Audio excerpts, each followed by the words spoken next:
Welcome to Ultra Hell.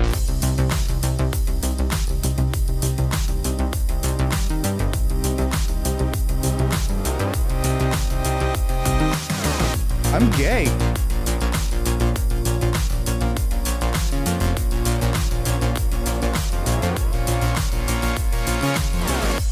Why isn't this movie The Town?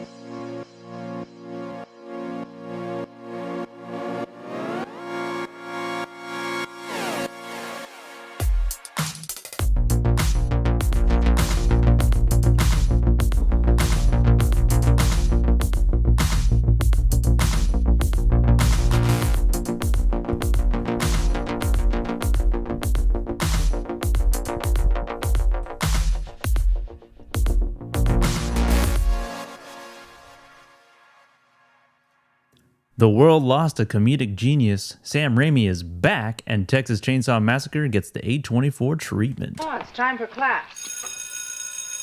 Class is in session! Roll call! Bueller? I'm gonna be late for class. Bueller? Am I hallucinating here? Just what in the hell do you think you're doing? I'm late for class. You're mine now. You belong to me. Did you study for the test? No more complaining. No more Mr. Kimble to go to the bathroom. Nothing. There is no bathroom. Hello, classmates, and welcome to Middle Class Film Class Gab and Chatter edition. Yeah. I'm your host today, Joseph. I'm Pete. We have a great show for you today. Welcome everyone to YouTube Live and otherwise, and of course the OG audio-only classmates in podcast land. Yeah, that's right. We live in a bleak world currently. It's true. In a very sad time in many ways, and in one of the ways, shocking news from earlier this week, right? Yeah. It was like on Monday, maybe, I think. I don't remember. I was at work when I found out that Catherine O'Hara had passed away I know. So it's suddenly. one of the few that I feel like really got to me. It made me sit up in my chair. I'm like, what? Yeah, it was I know she was getting up there. Like the last few roles I saw her in, like in The Last of Us, she had a small role. yeah, it's Season 2. the therapist. Like, man, she did age up pretty quickly. It felt like it jumped up on me. Yeah, But I don't know. I didn't feel like she was ready. You know? no, I wasn't ready. No. Certainly not. Rest in peace. Catherine O'Hara with a incredibly long and prolific career in TV and in movies. Uh-huh. My first exposure to Catherine O'Hara was probably like Home Alone or Beetlejuice. I think Home Alone for me. Yeah. Growing up. First, that is. Yeah, and not even like realizing at the time, obviously, this character actor who had already built this long career from the 70s, appearing on like TV shows and other things. Comedic genius, really. Yeah, and Christopher Guest movies, Best in Show, and A Mighty Wind, Waiting for Windy Guffman. City Heat. No, A Mighty Wind. A Mighty Windy City Heat. Yeah. Which I have to check out apparently. Yeah. But yeah, it was very, very sad to hear, and it was like just I know. a really, really talented. Is that who you think of her? What you think of her from is Home Alone or Beetlejuice? Yep. Like it's like kind of your go-to. Immediately, that's like the first things I saw her in, the first thing, then the things I've seen her in the most. Mine are, other than Schitt's Creek. Yeah, mine is definitely Best of Show. In show. Best in Show. Yeah, that's what I said. Plays Cookie, not a dog, but a dog's name. Yeah. Opposite Eugene Levy. Mm-hmm. And like everybody, what a fucking great movie. And A Mighty Wind is also phenomenal. It has great music in it. It's really performed by the people, and her and Eugene Levy do a great duet together, singing and playing. And those are the two I think are. But most recently, Moira Rose from Schitt's Creek is so funny. Yeah, she's such an icon. So yeah, like a Canadian alternate, like Kardashian sort of personality. Oh yeah, she's a millionaire who lost everything. That's the premise of the whole show. The The family, the rich family that just loses everything, has to restart in a small reinvigorate town. a motel. Yeah, exactly. Yeah. But she, like The Last of Us, she was in. Baby. She was in The Studio most recently. Didn't see that. Haven't seen it yet. And she's done a lot of voice work as Sally from Nightmare Before Christmas. She was the possum in Wild Robot. Yeah, most and recently. Wild Robot as well. And so very sad. Ton of variety of work, voice work, movie work, TV show work, just an esteemed career, and it's incredibly sad that she's now gone. I know. I saw Michael McKean, who's been in all those Christopher Guest movies with her and then everything. Yeah. And he tweeted out, "The world only had one Catherine O'Hara. Now we have none." Yeah. It's very sad. Yeah, and she played sort of a motherly character in these, had motherly sort of personality, starting with Home Alone, obviously. But Rest in peace. Great, one of the greats, truly. yep. So that's a big bummer. Yeah. To start off. Anything else? Anything positive happened this week? We saw Tyler. Oh yeah, saw Tyler that was live. last week. We didn't record last week. True, We we did had we had the SAC Horror Fest. Oh yeah. For Mother Wound. Yeah. And it was showed there, and we'll talk about that in a second. But before that, you premiered Playdate. Yeah, I short. don't know why I'm like inventing a memory that we talked about this, No, but we didn't record last week. No, we didn't. No. Is this gab worthy? I think so. Let's make it proper. Find some charity in ye, lad. Now's the time for gab and chatter. Movie news, gab and chatter, things to talk about, movie related things. Yeah, on the record. Yeah. It's not Hollywood news. It's news. No, local Hollywood. Yeah, that's Sacramento Hollywood. The Hollywood of Sacramento. Sactowood. Yeah, Sackwood. Where are the city of trees? That sounds weird. Yeah. Sackwood. Yeah. First off, hi Bruce, hi Joe in the chat. Yeah, according to the giant water tank, it now says Farm to Fork Capital. Fuck that. But I mean, that's city, cool, but City of Trees is way better. It flows Yeah. off the tongue better. they're everywhere. And there are trees everywhere. Yeah. For a big city, there's a lot of trees. Yes. Yeah, I premiered my short last Thursday. Not this last Thursday, the one before that. Do you want my review? Sure, yeah. It is A+. A+. Standing O. Standing O. It took all my power to not stand up in my seat and cheer. It was really funny. It was great, and I'm not exaggerating. Thank you. Yeah, it was exciting. It was a high attendance screening.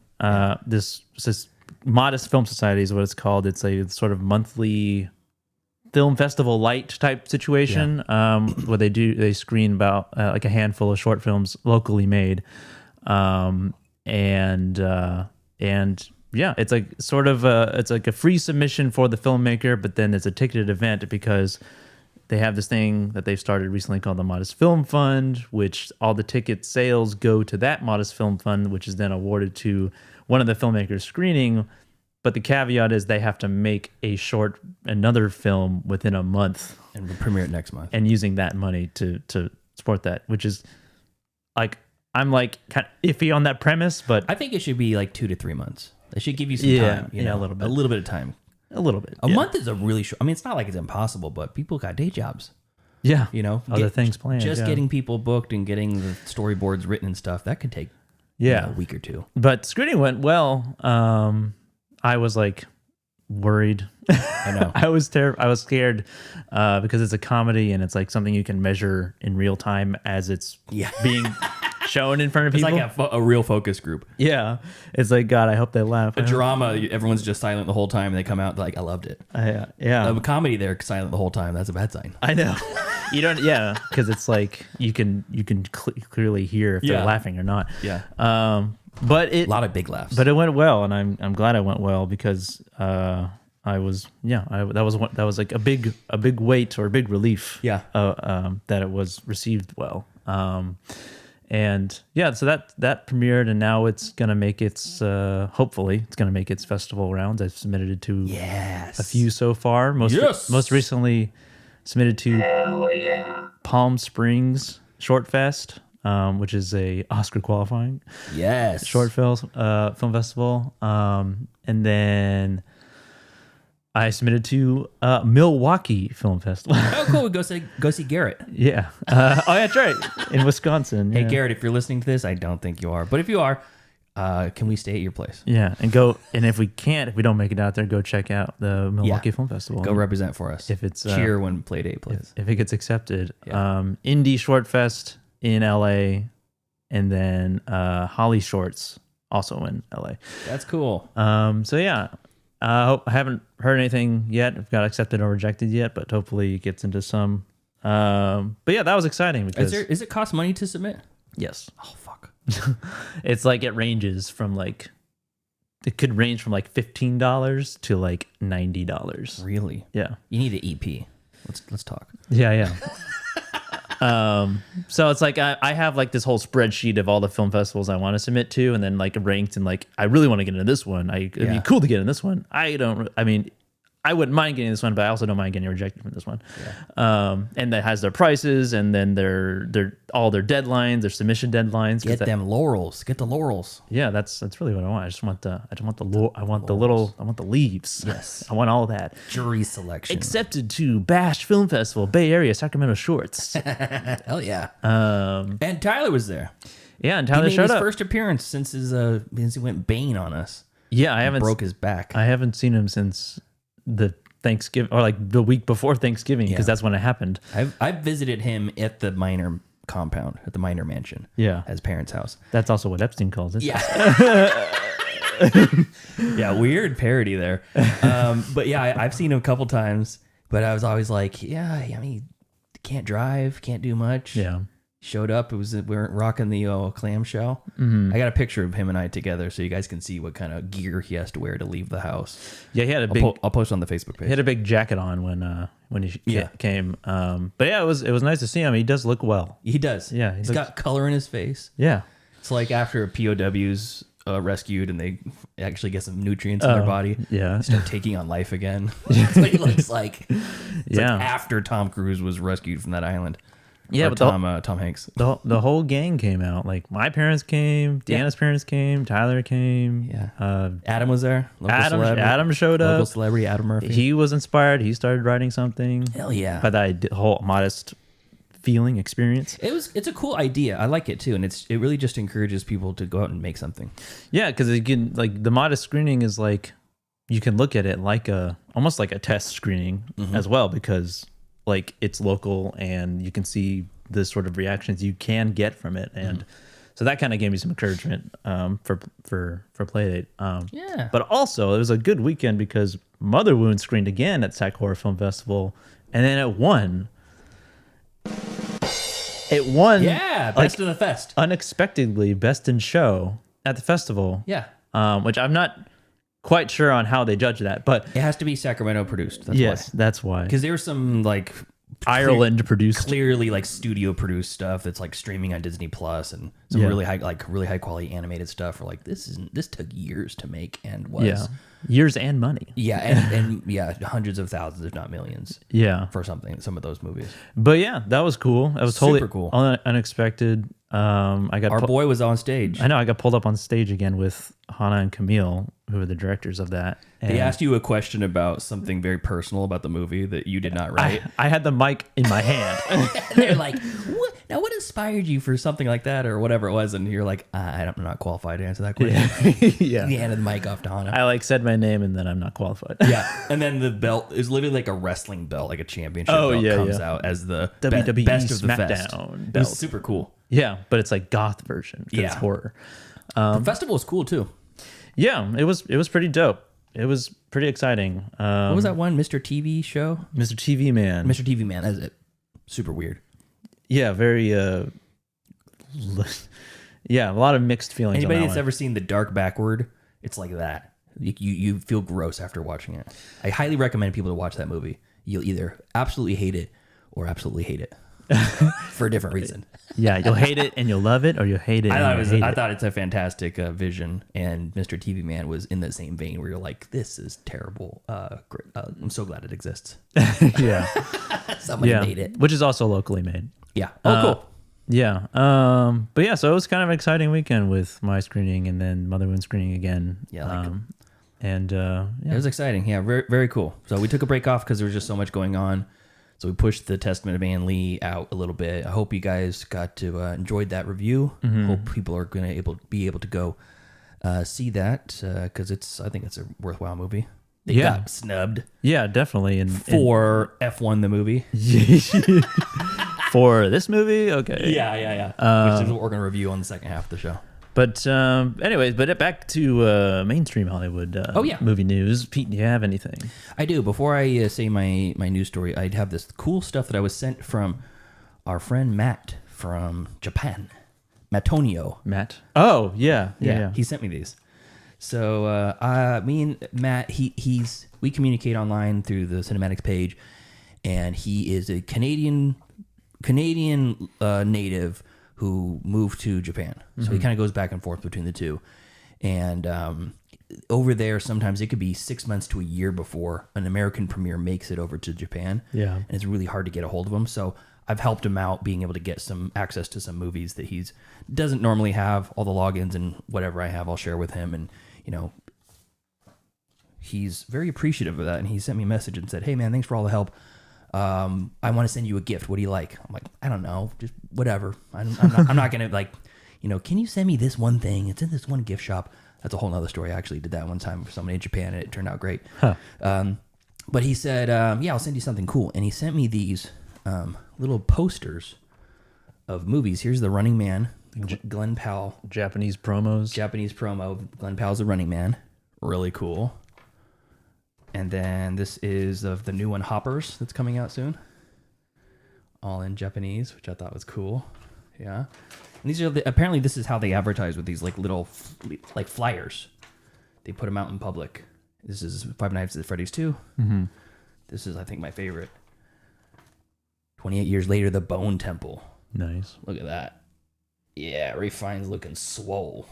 And Jack O'Connell and his Merry Men of Merry. Is that actually Ray Fiennes? I always thought it was somebody else, but no, it's him. Yeah, it's him. And then The Golden Kamuy. I don't know what this is, but apparently Matt loves this movie. The Golden Kamuy. Yeah. So this one's like a dual fold. But I thought they were really cool. I think I might try to do something with these. There's 4 here, I think. Yeah, 4 American releases with Japanese promos. Maybe I'll put them in a frame or something like that. Would be pretty cool to hang on a wall. So thanks, buddy. Appreciate that. If you guys want to send in any fan art or anything like that, just hit us up on the Gmail, mcfcpodcast@gmail.com, or whatever you want to send out, and we'll talk about it on the show. Nice. Okay, so as for news, I want to talk about Send Help. This is the new Sam Raimi directed movie, which is just been kind of taking the world by storm. It's starring, let me make sure I get the specifics here. Yeah, this is Melania Doc beats expectation with $7 million debut, but Sam Raimi's Send Help lands at number 1 with $20 million. $7 million for Melania? Oh, it got $7 million? $7 million? At the box office? I feel like I don't know, that's You crazy. hear about there was a marquee somewhere that they had Oregon. They had to change it. Yeah, it had a Sun Tzu quote. It said, "To defeat the enemy, you must understand it." Yeah, it's done the enemy. In Melania. But yeah, so Send Help is debuted at number 1, $20 million for opening weekend. It's now in weekend number 2, which is a really low weekend because it's Super Bowl weekend. Yep, and Olympic weekend. Yeah, so kind of a bad timing. It's unfortunate, but it's Sam Raimi back in peak form. He's kind of in his Army of Darkness, Evil Dead, Drag Me to Hell phase, where it's just gross, over the top, in your face, just fuck you cinema, which I love. He's kind of the king of that, and he's back in prime form.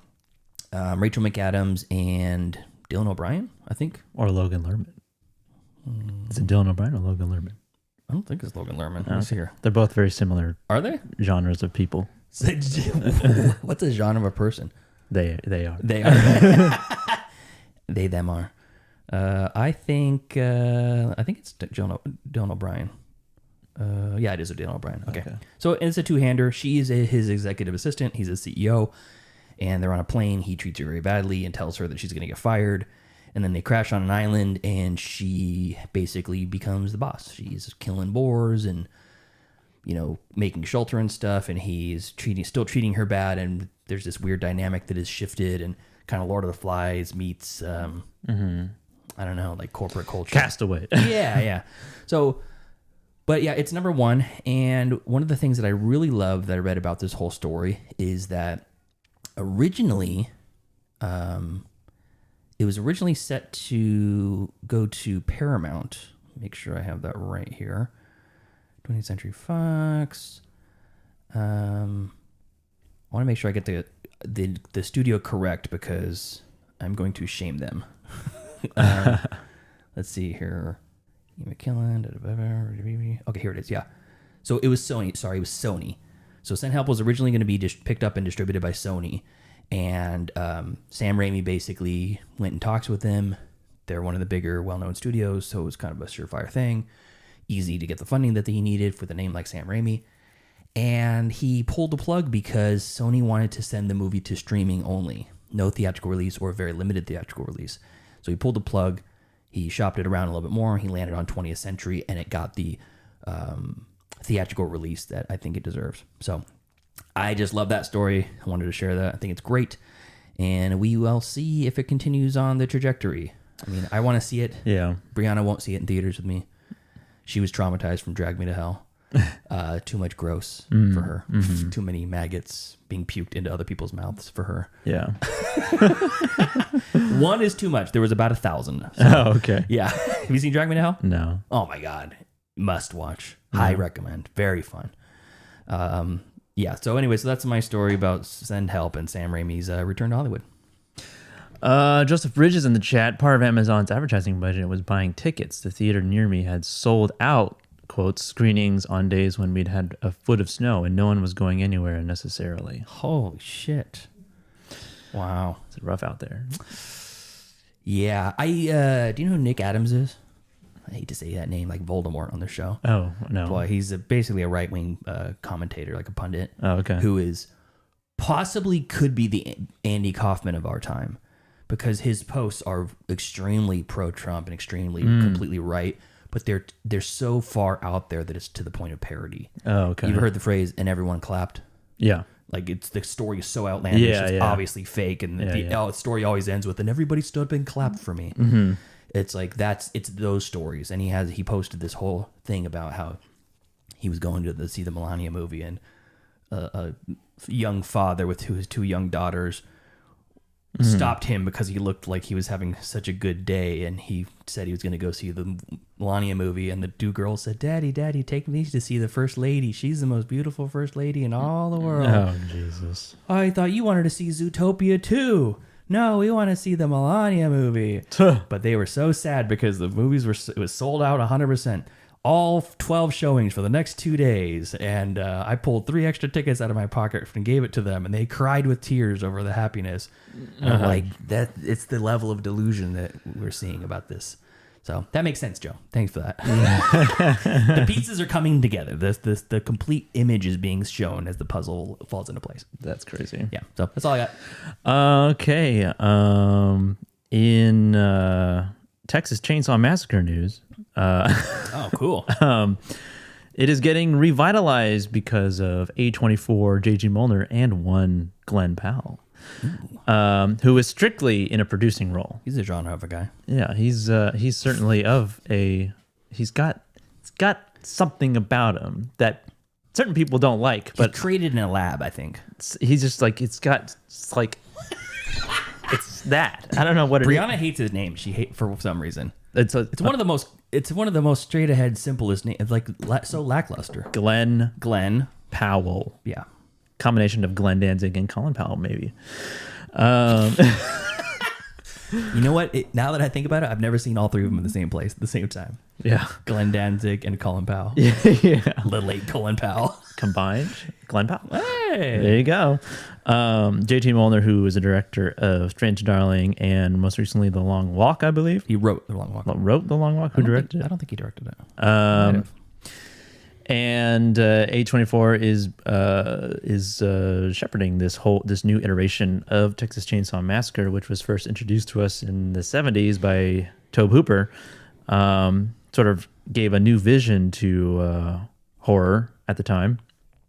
And it's going to be a TV show. It's going to be a series exploring the lore behind the Leatherface. I don't know.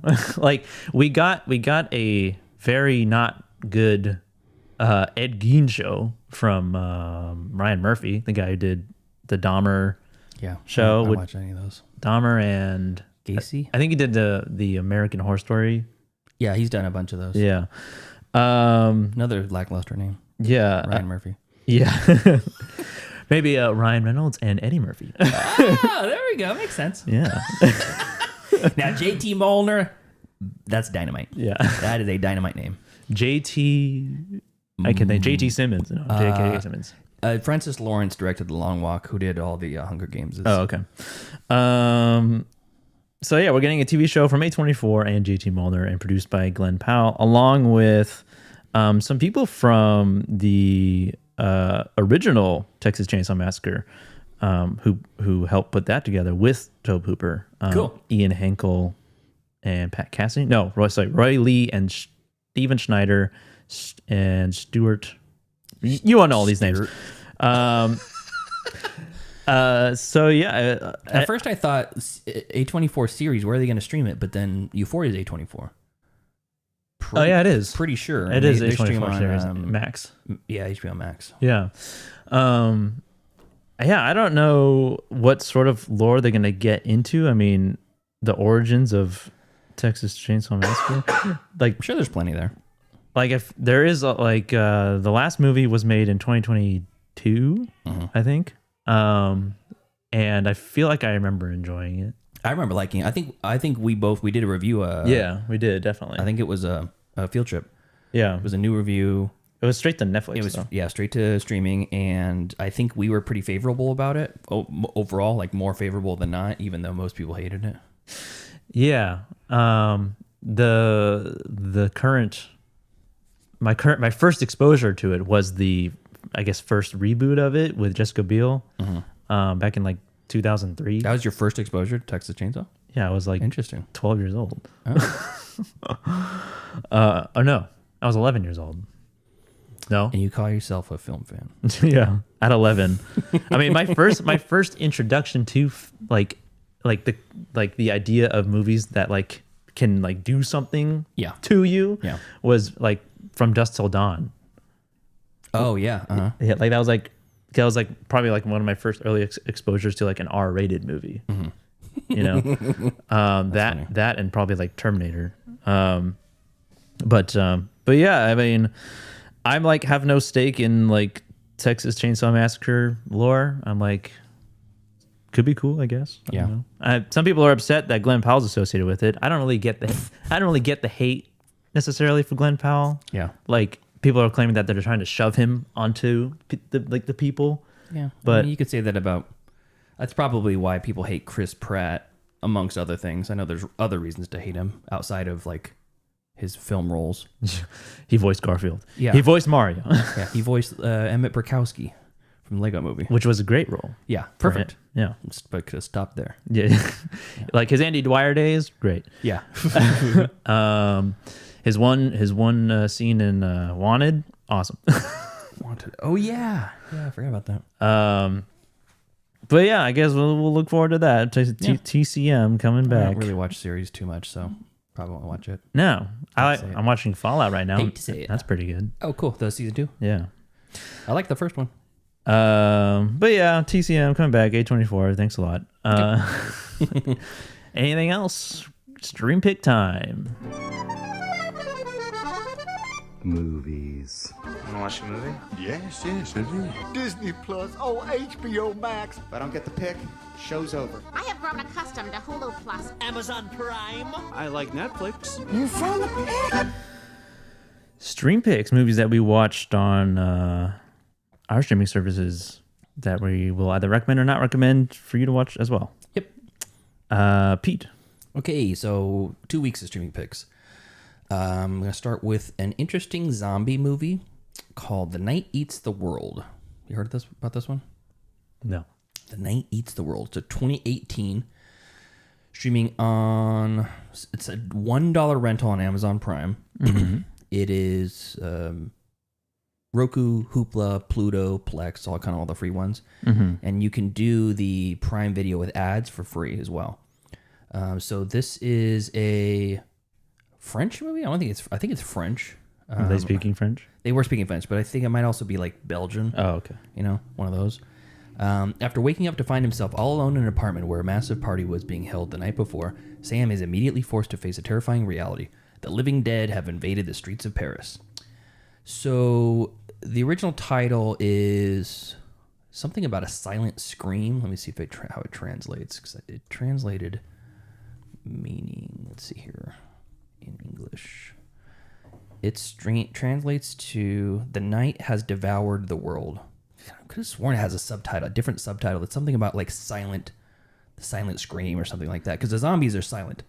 They don't do the and they don't scream at you. Yeah. They are fast. So they're kind of like rage zombies, but they shamble around outside and it's dead silent. So there'll be like 50 of them in one little area, and you can just hear their feet shuffling. Nothing else. Their mouths are agape, but nothing's coming out, which is weird and creepy.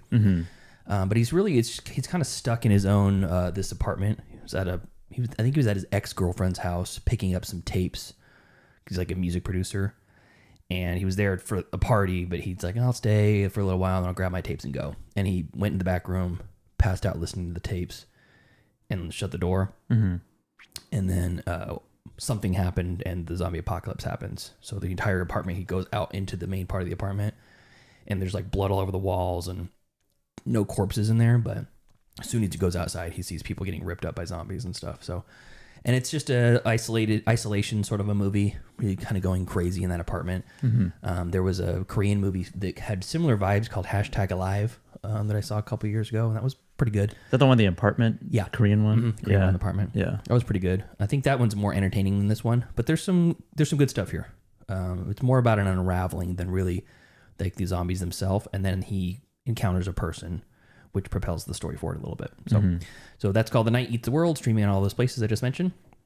Next up, I would say you could probably skip that unless you're like a zombie person, if you'd be like a zombie completist.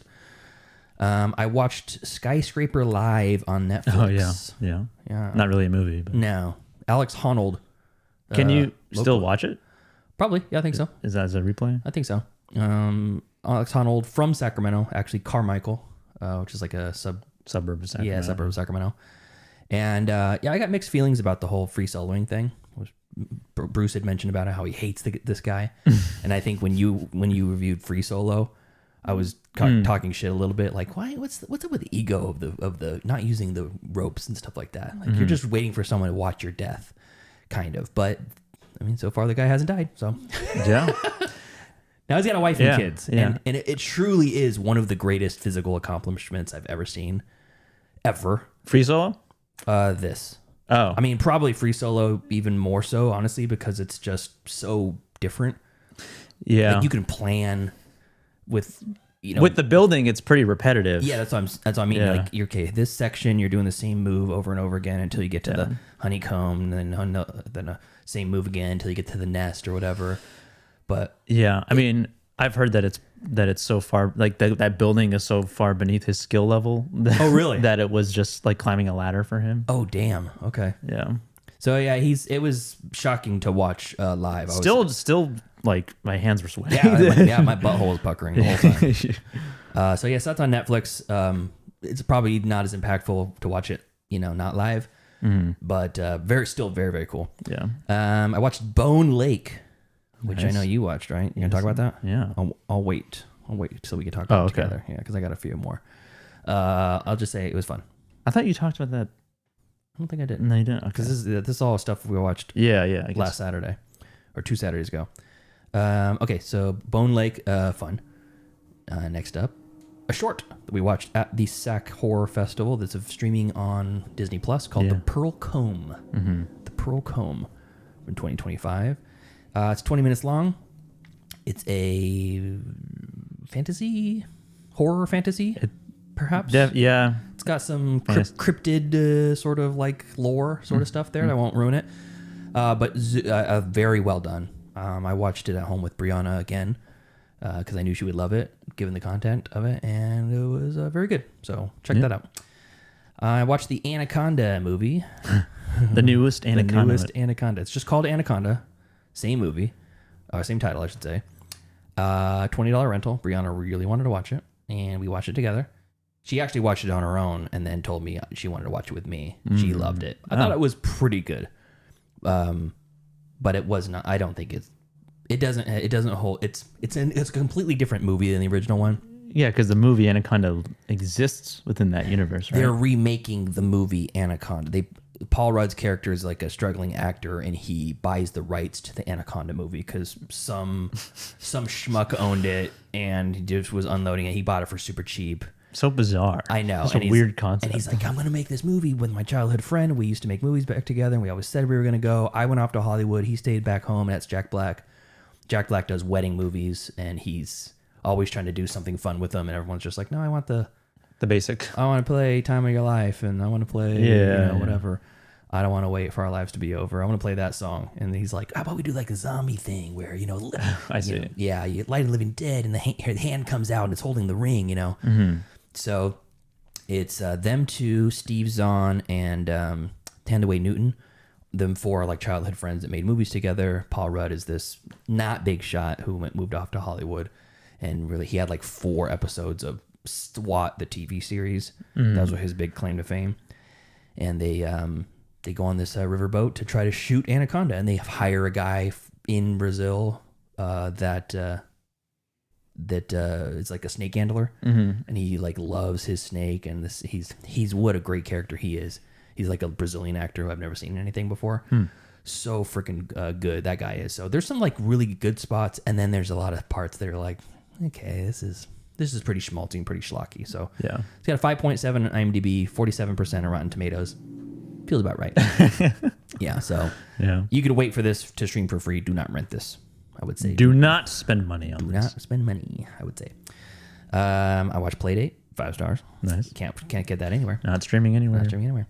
I watched this documentary on YouTube called Lost in the Shuffle. It's about a magician who is like a card magician, and he's trying to piece together this supposed cold case murder mystery from 500 years ago that is held within the details of the playing card drawings. Oh, like the king of hearts or the king of diamonds has the sword going through his head. They call him the suicide. I think king. it's the hearts. Yeah. And he's researching what king that's supposed to be based off of, and all the weird details. Like he's the only king with no mustache. He's the only king that has 2 hands. And there's like filigree that's built into like the scarf that he's wearing, and it's like that they're ermines, which is the country of Brittany before they became part of France, like a region of France. And basically it's like a historical journey through like this hearsay stories about like, oh yeah, that represents this king, that's King George VIII, and how much of it's bullshit, how much of it's just made up, and how much of it could be real. And he uses some of the greatest magicians from around the world to construct this new trick which tells the story of this cold case based off of how he shuffles the deck. And I was like, it take a really long time to get there. Too long, in my opinion. Oh, okay. But still pretty cool. And the trick is phenomenal.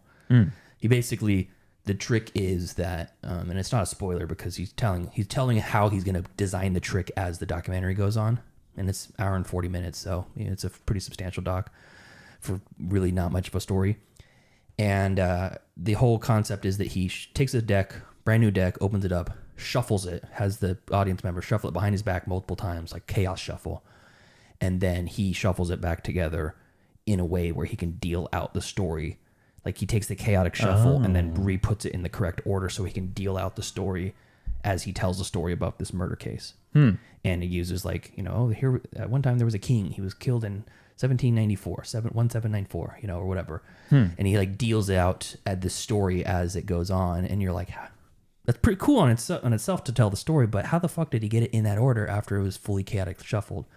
And it's really, that part's really cool. It has some cameos from other magicians that I've known. Richard Turner, who's the blind card mechanic, who I've streaming picked his documentary before. I can't remember what it was called, but it's all about him only, and he's literally an amazing human being. But he's part of it, and he helps create the trick that they ultimately do. Yeah. So that's on YouTube. You can watch it for free on YouTube, Lost in the Shuffle. And then one more YouTube documentary that I can't really recommend to people, but it's so weird I have to talk about it. Our friend Nathan Dan came and stayed with us for a night. Yeah. He slept on this couch right here. And after when he was here, he was talking with Brianna, catching up, they're old friends. And he said, did you hear about that guy that kept leaving piss containers in this neighborhood in LA? That was my neighborhood. She's like, what the fuck are you talking about? No, I did not hear about that. It's like, yeah, they made a documentary about it. It's called The Piss Saga. Oh. And it's on YouTube. It's like 30 minutes long. And it's literally this guy who pees in like water bottles and leaves these water bottles, giant water bottles full of piss and like paper towels. He puts like paper towels in there and then pisses in them. Okay. And he leaves them on top of this like electrical box in this neighborhood in Pasadena. Okay. I think it's Pasadena. Somewhere down there in LA. And he labels them human urine. And he just, there's something like 6 or 7 of them on top of this thing. And he'll put them in there in the middle of the night, like 3 or 4 in the morning. Okay. And just leaves them there and then does nothing. And people will clean them up. And then a week later, there's 6 more piss bottles in there. What the fuck? Yeah. It'll say 1 gallon of human urine on a big tag that sits on it. And he'll just put it on top there. Okay.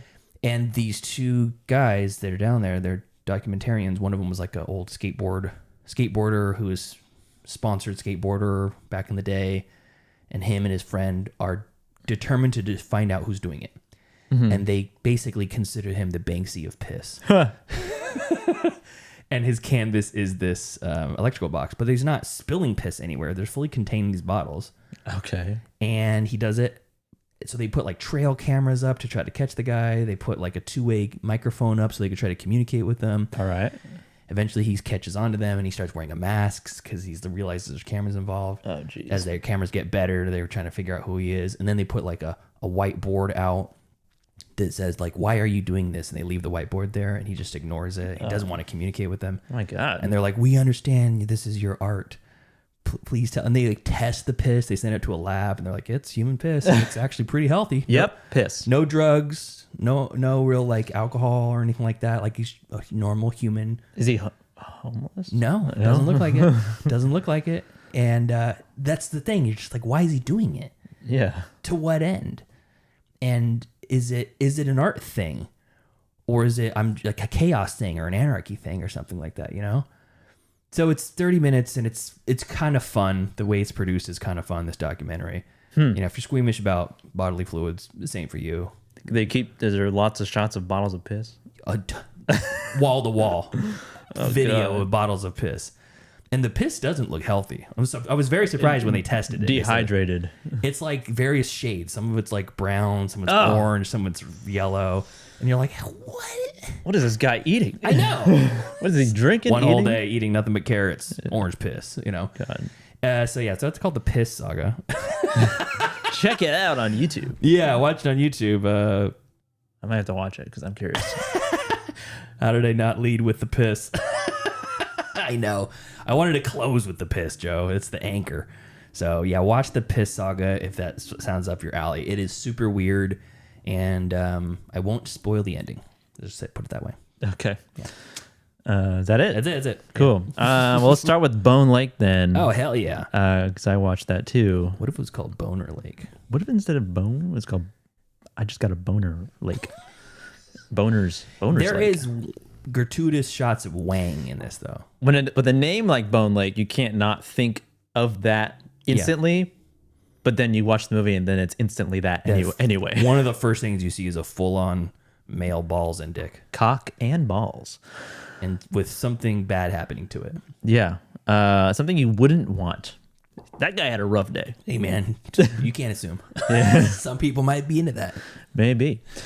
But yeah, Bone Lake came out in 2024, directed by Mercedes Bryce Morgan. Is a thriller, like a horror comedy thriller. Yeah, thriller comedy sort of thing. About a couple going on a vacation. They rent this very nice house, like an Airbnb or a Vrbo or something. Really nice. They get there. It's like a mansion.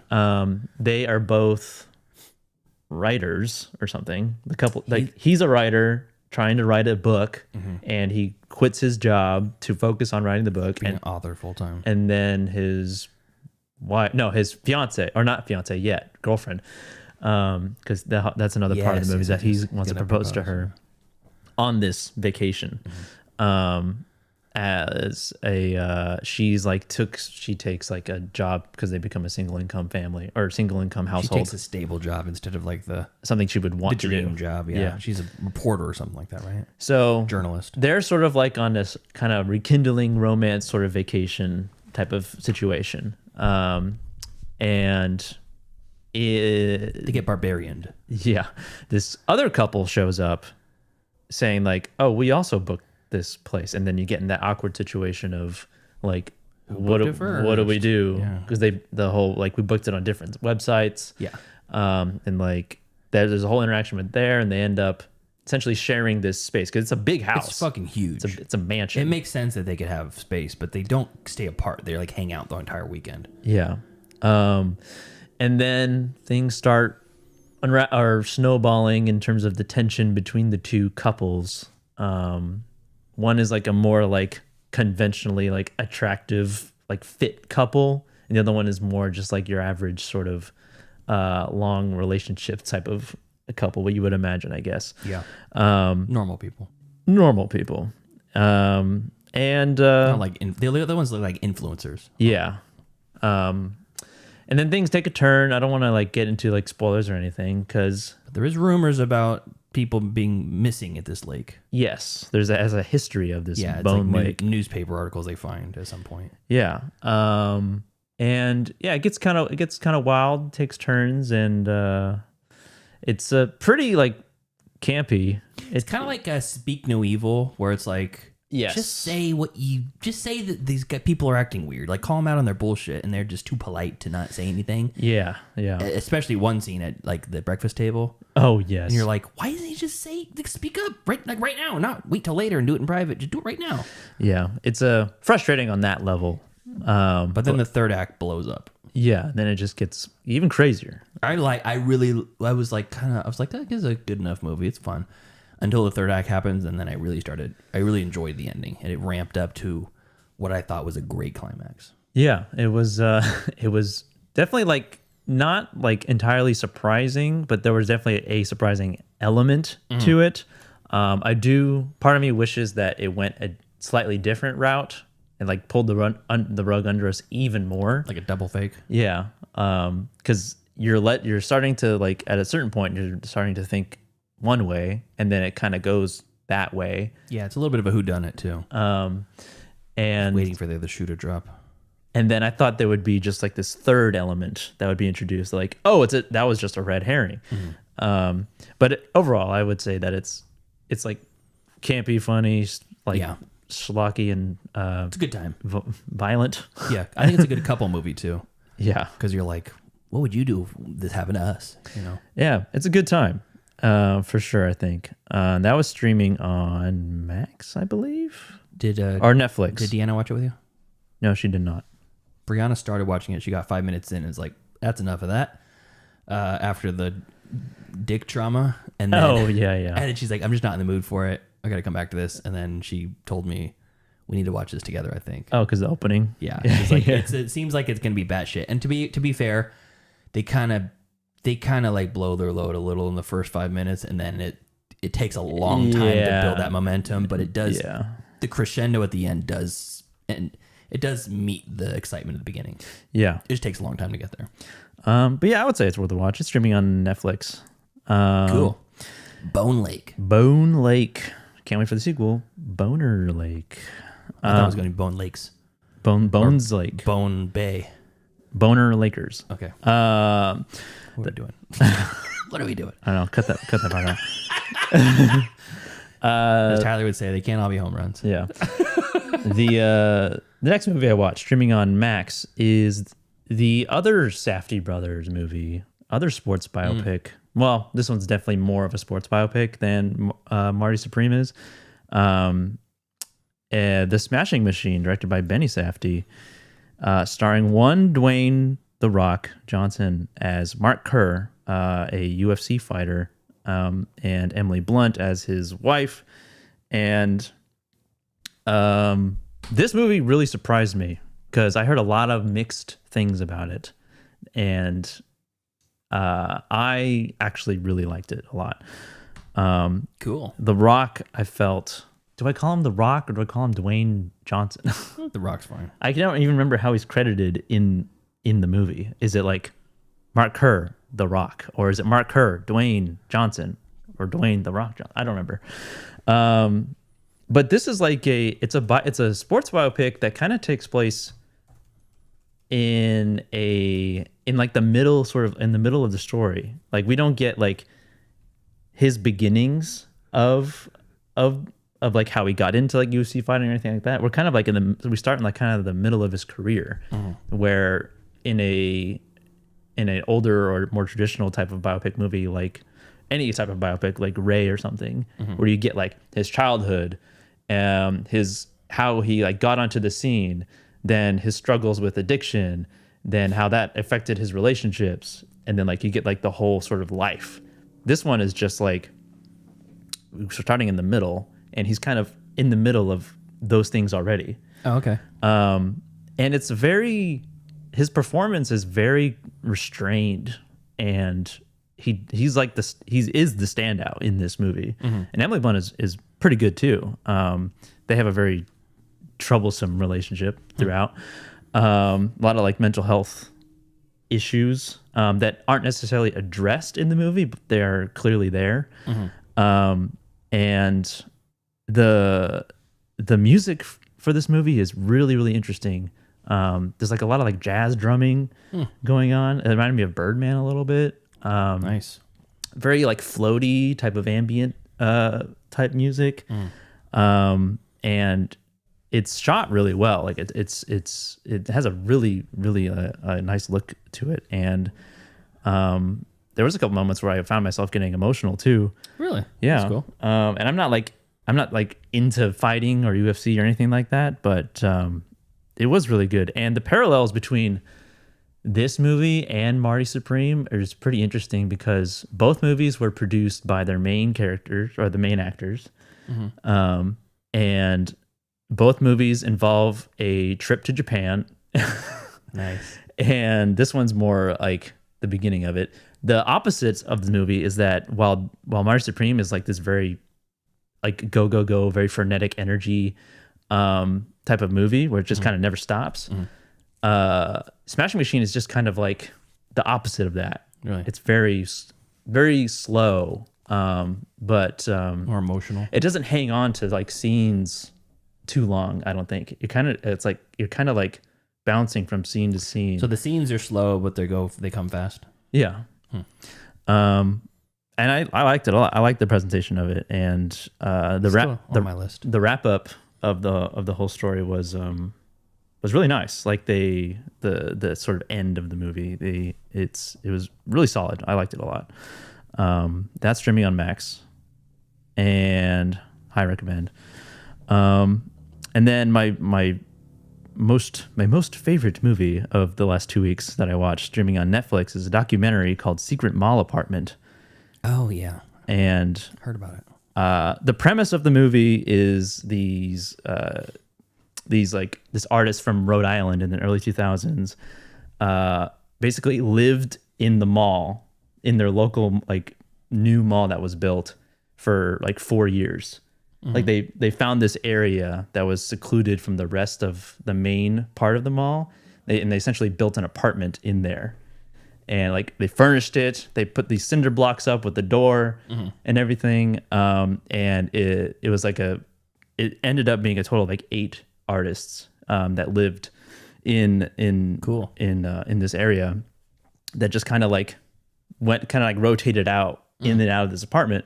And it started because there was the mall was built around this area where these really old buildings were, like Industrial Revolution era type buildings were built, and they had become adopted like or revitalized like apartments, like artist type apartments. So like think like Red Museum, but like a lot of them in one area. That's like in LA, there was the Pabst Blue Ribbon brewery shut down, and they turned it into artist lofts. Yeah. I had friends that lived there. It was really cool. Yeah, so there was like this whole area, this whole like neighborhood of old warehouses turned into artist studios, artist apartments, and that was there for years. And then this mall gets built, and it kind of becomes the like the gentrification of this area. Yeah. And their sort of way, they don't necessarily call it like a protest necessarily. Like they're this sort of art that they're doing by making this apartment. It was just like they themselves are capitalizing off of this mall that is like sucking up the. They're like, someone else is going to profit from this. Why don't we too? Yeah, exactly. And it was really, really good. It was what turned from like the concept of it, like reading the synopsis, like, oh, that seems like kind of like a silly thing, but it really like turned into like this really meaningful like protesting through art, or like sort of like this art rebellion, because all these artists, while they were like living there, they're also doing these other projects. Like the main guy, he worked with like a children's hospital, and he did tape art, and he would basically just be in like the hospital, like kids' hospital rooms or in the hallways, built like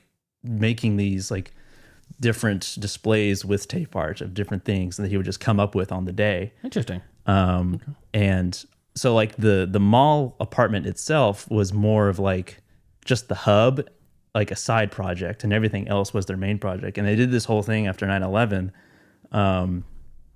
They like formed like these sort of hearts on like on this map of Manhattan, and they followed like the lines of the map like in person, and they basically made like silhouettes of all the firefighters. Oh, cool. Going around and around. It took them like 5 years to do it. Holy shit. What a big project. Yeah, it was really good. Really high recommend. Cool. That's streaming on Netflix. And I also watched Pearl Come. Really good. Yeah. Really, really good. Lighthouse vibes a little bit. Yeah. Less jerking off, but just slightly less. Just slightly less. Yeah. But yeah, those are the ones that I watched. Cool. Awesome. Yeah. Next segment, we're going to be doing. We're on our journey still of, we have no structure. Yeah, zero structure, which is freeing. Tyler was the foundation. Yeah, he was the straw that stirs the drink, as they say. Yeah. Joe Bridges says the main guy from the secret apartment. Yeah. Really lives art. That was what was most interesting to me. Yeah. He has this whole story of it's good. I'm gonna watch it. I'm gonna watch it with Brie. I'm curious. Sometimes she sees stuff like that as an artist and loves it, and sometimes she's like, "Fuck you, you're pretentious." And it sounds like the guy's not pretentious. He's a ride or die. Yeah, I mean, I believe so. I liked his art a lot. Okay, so back to next episode later today. If you're on the live stream, later in the week if you're not, we're watching F1 the movie. Oscar nominated Best Picture nominee. Oscar nomination 2026. We're going down the road of movies that we've missed that are Best Pictures. Yes. So I know we've all seen Begonia. Seen Begonia? Yeah. Okay. Oh yeah, we covered it on the show. Begonia, Marty Supreme, Train Dreams, Frankenstein, Sinners, One Battle After Another. The ones we have not seen: F1, which we're doing today, Sentimental Value, Hamnet, and The Secret Agent. Yeah. So I think that's going to be. You want to make that our next movies to watch? Yeah, I have to go to the movie theater, but for which one? For Sentimental Value. For all of them, I think. Really? Yeah. I don't like. Or we could just review the ones we have seen, like make a formal review of Sinners or of Begonia. One Battle. Yeah, One Battle again. I also want to watch No Other Choice, which got missed. Yes, did get missed. But I think it's important to see them if we're going to talk about them. Yeah. If we're going to recover the Oscars, I guess. Yeah. Plus, they're the best of the best, according to some guys. So, including F1. Yeah, Joe says most are rentable now. Hell yeah. So we'll figure that out. But later on today, we will watch or review F1. So let's do that. All right. Got anything else? Nope. All right. Thank you to our cool ass yard duties over on Patreon. That's Javier, Heather, Michael, and Chris. If you want to support us on the Patreon, you can do so at patreon.com/middleclassfilmclass, or you can just watch on the YouTube live or otherwise, just like we have Bruce or Joe Bridges did. Yeah. Thanks for chiming in the chat, fellas. Appreciate it. Always love to hear from Joe and Bruce. And everybody else, really, honestly. If you're like a new listener and you're thinking, they don't want to hear from me, you're wrong, friend. I tell you, you're wrong. Come to the chat. Say hi. It's fun. it makes these Saturday recordings a lot more interesting for us too. Okay, cool. Until next time. Thank you for joining us as we review, or not review, we talk and gab and chatter and streaming pics and all that kind of stuff. And we bid farewell to Catherine O'Hara. Yeah. Rest in peace. Follow us on Facebook, facebook.com/MCFC podcast, and send us an email, mcfcpodcast@gmail.com. And follow us on Instagram and TikTok at Middle Class Film Class, and on Twitter at Podcast MCFC. That's right. Okay, yeah. Stay tuned for F1 the movie, the Best Picture winner, soon to be, right? Yeah, for sure. All right, see you later. Later.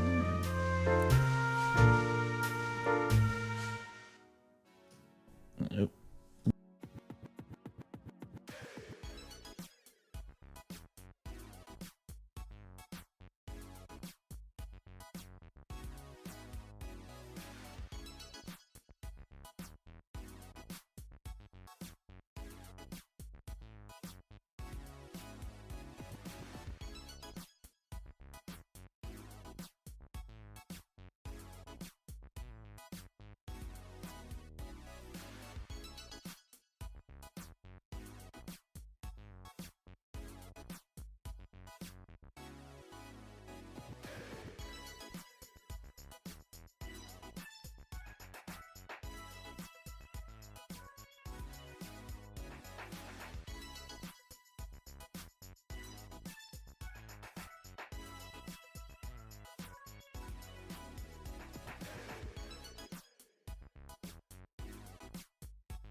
Time for class.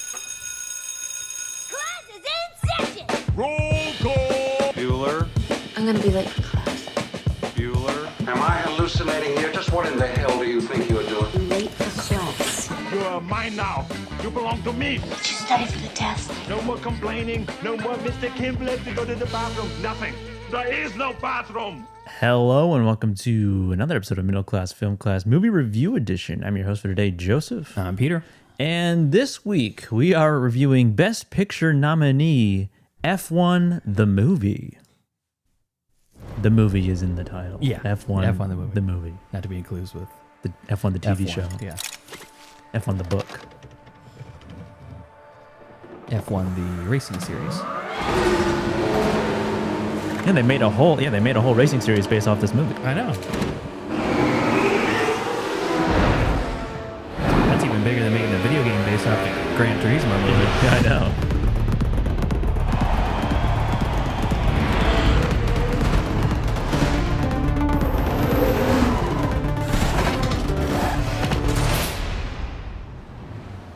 What brings you stateside?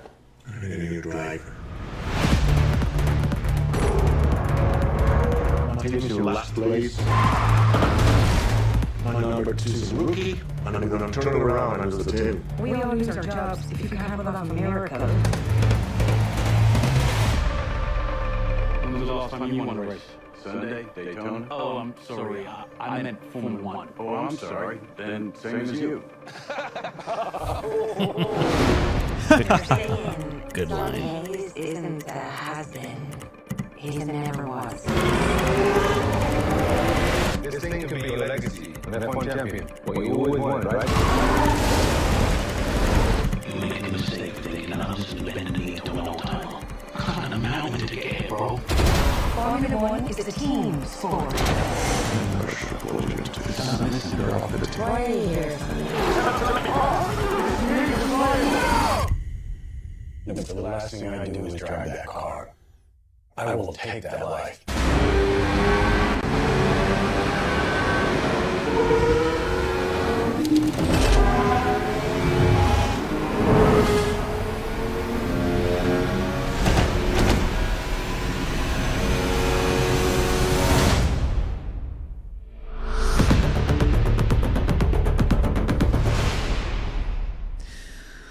F1 the movie, directed by Joseph Kosinski, something like that. Joseph Kosinski, director of Top Gun Maverick, just like the trailer said. Born May 3rd, 1974. Who also directed Oblivion with Tom Cruise, Spiderhead. That's a weird movie. Yeah. This is a movie starring Brad Pitt as Sonny Hayes. We got, I was about to say Guillermo del Toro. Javier Bardem as Ruben Cervantes, Damson Idris as Joshua Pierce, Carrie Condon as Kate McKenna. And those are essentially the four main players of this story. And it follows a retired Formula One driver who comes out of retirement to mentor and team up with a younger driver. That's your one sentence synopsis. Just like Top Gun Maverick. Yeah, exactly. Old man comes out of retirement. He was once a seasoned professional. One of the best. Professional. One of the best. Comes back via Javier Bardem's character, who's like the manager of this F1 team. Yeah. And they were like best buds back in the day. Yeah, racing bros. They raced against each other. And bros. They were bros. Yeah, he wants Sonny Hayes, who's Brad Pitt's character, to teach this young guy who's played by Damson Idris, Joshua Pierce. And that's essentially the premise of the movie, and F1 is the setting, and we're going through all these different countries, seeing all these different races, and he in this specific team that has not qualified ever for anything. They've never won. They've never won. They've never even hit top 10, which gets you points. Yeah, in 2 years. And so that is the reason that Sonny Hayes is coming out of retirement to team up. And I have very little knowledge of racing, F1. Yeah, what is F1, Joseph? There's cars involved. There's people and driving the cars. Formula One is a type. It's like a format of racing. Yeah. It's defined based off of the car that they drive. Mm-hmm. So you've heard of NASCAR, Yeah. which stands for National Association for Stock Car Auto Racing. Mm-hmm. And a stock car is that type of car. It looks kind of like a car. That's why they call it stock, because it's like based off of a Malibu or an Impala or whatever. But they're nothing. They're nothing like that. You wouldn't see that car on the road. No. But it's evolved from that. That's what it is. Yeah. And unlike NASCAR, it's not just an oval shape track. It's a sort of more windier oblong shape. That are all different. All the tracks the tracks different. are very different. And Formula F1 stands for Formula One, but there's F2, there's F3, F4. Oh, really? FR, FE. FE is the newest one. That's Formula Electric, where they don't use gasoline powered cars. They use electric cars. What's 4R? Reverse? It stands for or FR? Regional, I think. Oh, I was like they drive Formula Regional. I was hoping they would drive in reverse. That's cool. And then here's the funny thing is that sounds like a joke, but I wouldn't be surprised if there's like some Alabama dirt track out somewhere that does reverse racing. Yeah, because there's every type of car or mode of transportation that has wheels on it and an engine probably has a series for it. Mm-hmm. There is a race that I see sometimes. It's trucks or cars pulling a trailer like a camper behind it. Oh, okay. And then there's figure 8 tracks. You've heard of a circle track. Mm-hmm. So just imagine they're crossing in the middle. Oh God. It's like a cross between a NASCAR race and a demolition derby. Yeah. And then there's of course the demolition derby, which is always a crowd favorite. It's not a race. You're just trying to destroy each other. Right? Yeah. Or are they racing at the same time? No. It's like basically like last car standing. Oh, okay. I think you get points for destroying other cars and points. I don't know how it works, but it's just fun. Yeah. So F1 though is like the top of the echelon, and it's like when you see those like United Arab Emirate sailboat races, there's like multi-million-dollar sailboats that are racing around this harbor in the UAE or Abu Dhabi or Dubai. Or whatever. Yeah, they do they go from one country to another country. Yeah, they're crazy, and that's like the richest of the rich are participating in this shit. So F1 is a global phenomenon. It's like FIFA, where it's like there's more people watch F1 and FIFA than we would ever imagine in America because we're so America-centric here that we're like, who watches that shit? And it's become more and more popular. I have a feeling that that's probably why this was nominated for Best Picture, is that the Academy wanted to get more people into F1? No, the F1 people to get into the movies. Oh, okay. Like bring that audience into our world. Mixing worlds here. Yeah, it's almost like when Taylor Swift started dating Kelsey? Travis Kelce. And was like, she's at all the games. Okay, we got to have a Taylor Swift cam. All right, let's get Taylor Swift fans into football, and let's get football fans into Taylor Swift. Yeah, I don't know about that second part, but, but yeah, it was a real thing, and it's like attendance increased and audience viewing increased with that. So I think there's probably something to that, but that's what F1 is, Formula One. Yeah, cargo fast, very fast. Yes. Like you have no idea how fast. Very fast. And this is nominated for Best Picture. Yes. For some reason. And we both watched it. It's streaming on Apple TV. It is an Apple original movie. There was a lot of bidding wars, I guess, with this movie, but ultimately Apple and Warner Brothers won out in those said wars. The score was done by Hans Zimmer. And yeah, that's fun. The cinematography by Claudio Miranda, who also did Top Gun Maverick. And if you've seen Top Gun Maverick, you've seen this movie. Kind of seen this movie, yeah. Just instead of jets, it's cars. Yeah. Yeah, we watched it. Let's get some initial thoughts going. Pete. Well, before I get into my initial thoughts, I got to comment on the fact that this is not our normal type of movie that we watch. We don't really have we done a sports biopic or like a kind of like a bro movie in a way. Bro movie. It's kind of like a dad movie that hasn't fully developed into a dad movie yet. Like in 20 years, this is going to be like a prototype dad movie. Have we done it? Have we not done a movie like this? I'm not saying we haven't. It's just not what normally we're going after. We're kind of looking for maybe something a little bit more of the artistic quality or ultra schlocky, or like a genre pick or something like that. Something that has something of note, I guess. So I feel like we need to get into the mindset. You know what I feel like? A mother effing beer. That's right. We got some brews here. Tonight at the Gate West Coast IPA from Flatland, which is going to be closing soon, actually. Actually? Yeah. Really? So we're going to be drinking some of this. Cut a show here. Get into the mindset. Hold on. Cheers. Cheers, bro. To Playdate. Playdate.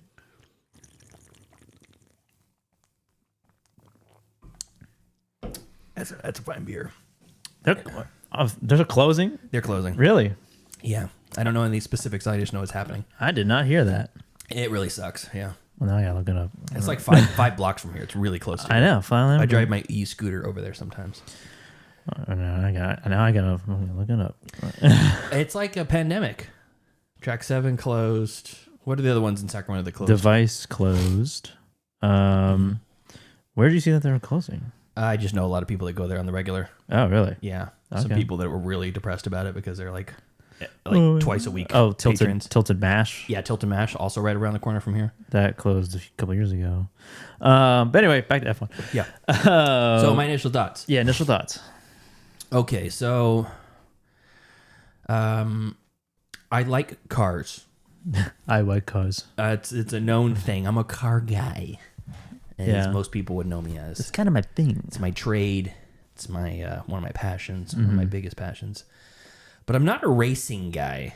I've never really been a racing guy. I like my cars low and slow.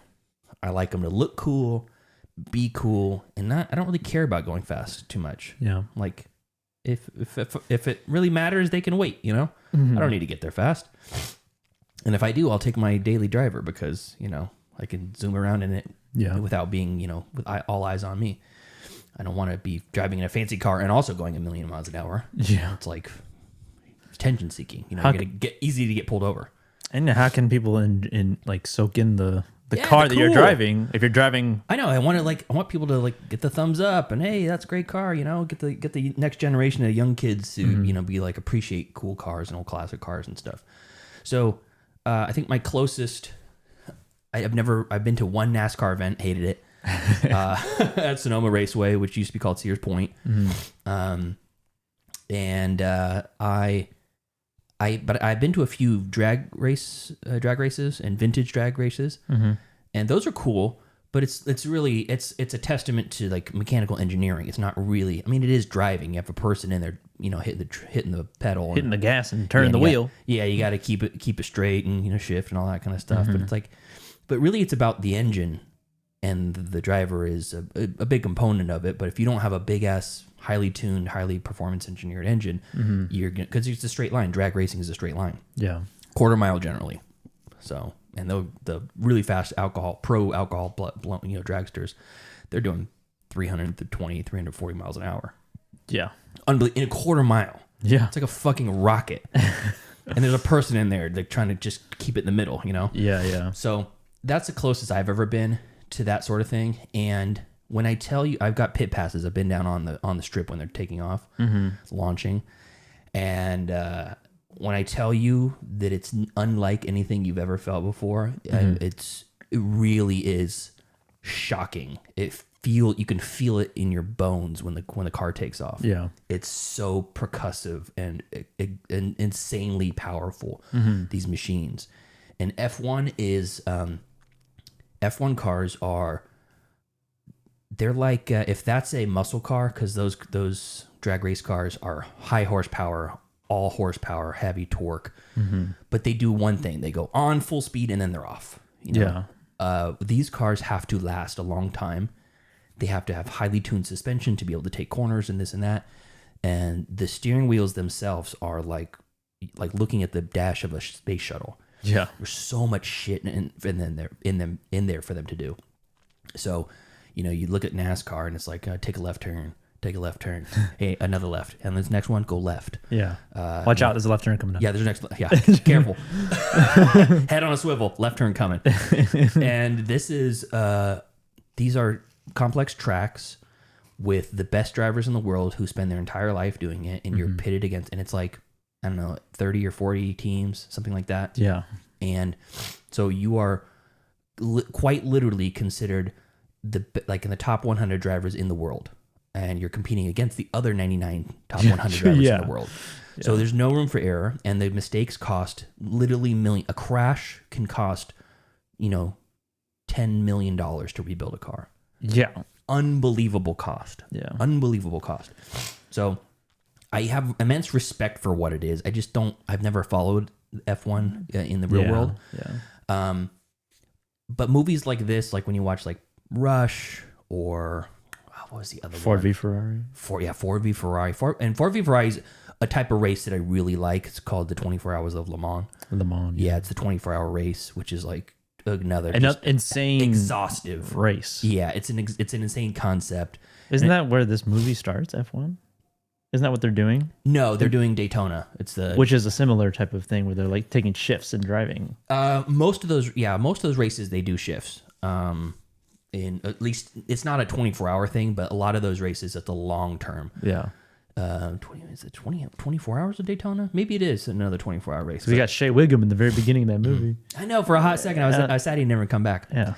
But yeah, these movies do a good job of like taking somebody who's not in that world and putting them into it and going, this is how it works, and these are the moving pieces, and this is, it's not what you think. It's not just driving in a circle or whatever. Technicalities. Yeah, there's strategy, and there's obviously money behind it, and what does that mean, and like the politics behind it, and the governing bodies, and all this shit, and it's like this movie does a very good job of that. But so do a million other movies of this ilk, Yeah.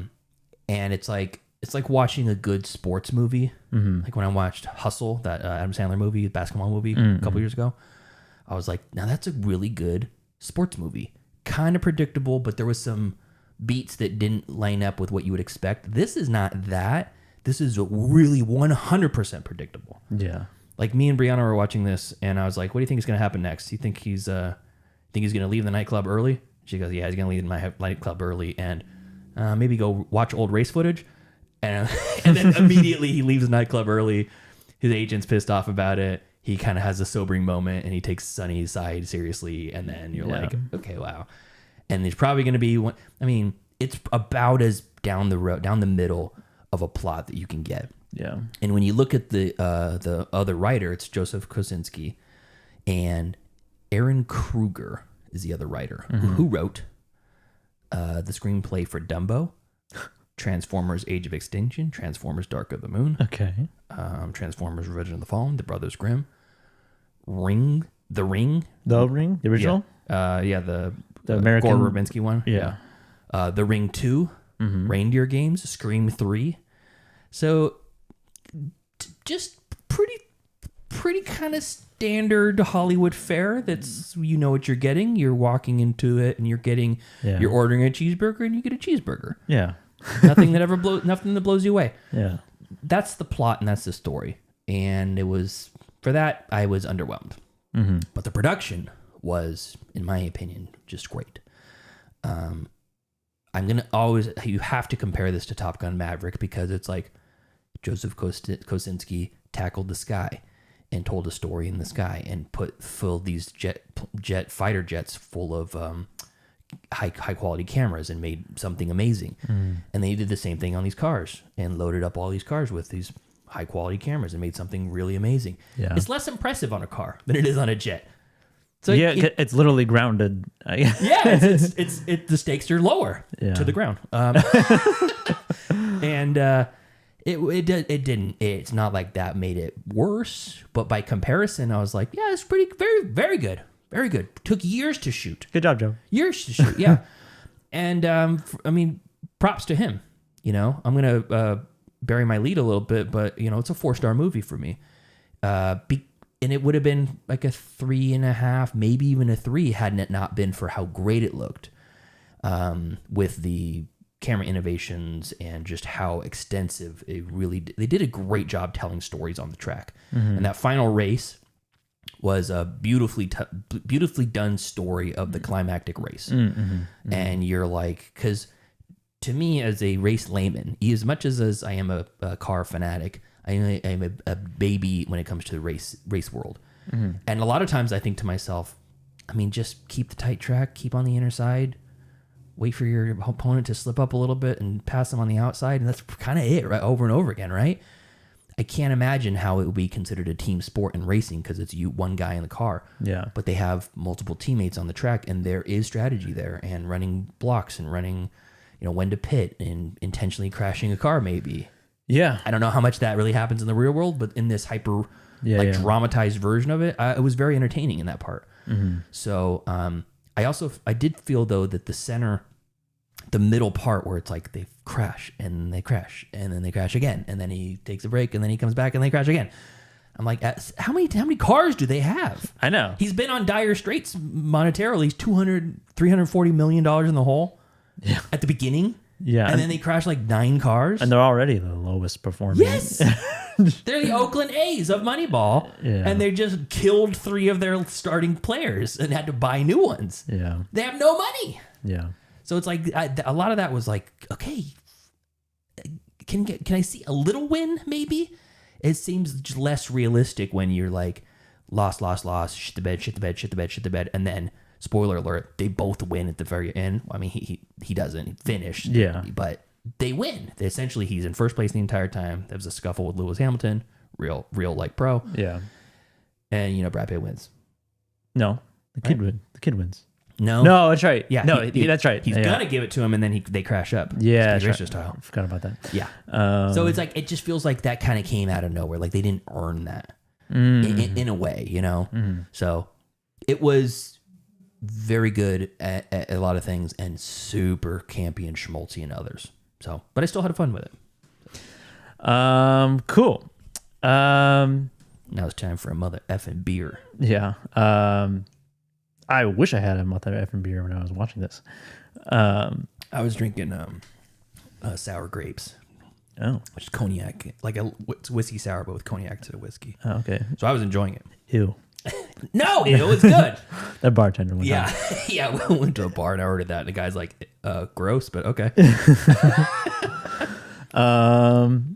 Yeah, I felt that this movie was way too long. That's true. I forgot to mention that. I enjoyed the spectacle of the racing moments, the racing scenes. That's really the only parts of the movie that I cared about, because the relationships or the characters that they're trying to make these emotional connections with, I didn't care, because the relationship between Sonny Hayes and Joshua Pierce is that he's old man who thinks he knows better, and he's a young man who thinks he knows better. And they have a sort of clashing relationship throughout the whole time for the most part. And there isn't really a good arc in that part of the story. I don't feel like they really had great chemistry, and the predictable moment of when Kerry Condon and Brad Pitt make eye contact in the first introduction, I'm like, yeah, of course. Yeah, that's going to happen at some point. Enemies to lovers sort of trope in that regard. And sort of enemies to friends, I guess, in the end. Although I didn't really think that they were ever really that friendly with each other until the very end of the whole thing. Of him and JP? Yeah. Yeah, Sonny and JP. And the other part of the movie that I didn't like was all not the score of the movie that Hans Zimmer did, but there were these songs that were playing, like the needle drops. That I wouldn't even call them needle drops necessarily. They were they sounded like royalty free music. Oh. Like the songs that were playing that had lyrics and everything that sounded like some trap music or some EDM or something that was kind of hyper specific to this part of the story that was happening. It just kind of felt like I've never heard this song before, and I've never heard it on. It sounds like something that would be on the radio, but it doesn't feel like it's made by anybody that anybody knows. Yeah, I Shazammed a few songs, and I'm like, I've never heard of these people. It kind of It's Don Tolliver. The song sounded like that one Italian guy who made a song that was gibberish, but it made to sound like it's American. Yeah. It's I feel like I've heard this I've heard many versions of every one of these songs, but none of these songs are real. They found that seems like they just went on this high quality royalty free website and got all these. The score, it was like Hans Zimmer was channeling like his Daft Punk like side. It felt or Atticus Ross and Trent Reznor. Just gonna say, felt like it took a couple notes out of Challenger's soundtrack. Yeah, or score. This movie has a great look. The cinematography is impressive with the car stuff, but again, it's like we already saw this kind of with jets. The cameras in this case are even smaller than the ones on the jets, apparently, because I guess they could fit like, I think it was 5 cameras on the cars at once. And they're actually racing. Like Brad Pitt and Joshua Pierce are actually driving these cars. And Brad Pitt, I think, logged like 6,000 race miles. Wow. Track miles or whatever. That would be really cool. Yeah, they were driving at fucking 180 miles per hour around these tracks, which seems like a safety thing, but they did it. You ever driven 180 miles per hour? No. Fastest I've ever gone was 145, and it was very fast. I mean, I've been on a plane that goes pretty fast. I didn't feel it, but I mean, in these cars on that track, I mean, even 180 miles an hour that's really impressive. Yeah. Another element of this movie that I thought was funny is that, because you brought up Moneyball, I thought this movie was similar to Moneyball in the sense that Brad Pitt's there and he is gaming the system in their favor to get him wins. Yeah, exactly. In Moneyball, he's using statistics. Yeah. To get runs or walks or whatever. And for me, Moneyball was about a sport, which I don't like, and made it interesting, and it's a great movie.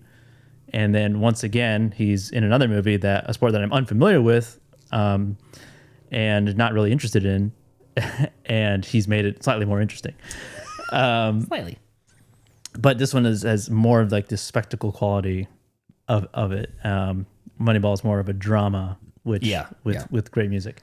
It's really not about the game; it's about the machinations of the game. Yeah, this one is about the performance. Yeah, and it was a very fine movie. I guess I don't know. I don't understand why it's Oscar nominated. I told you. That still doesn't make sense to me.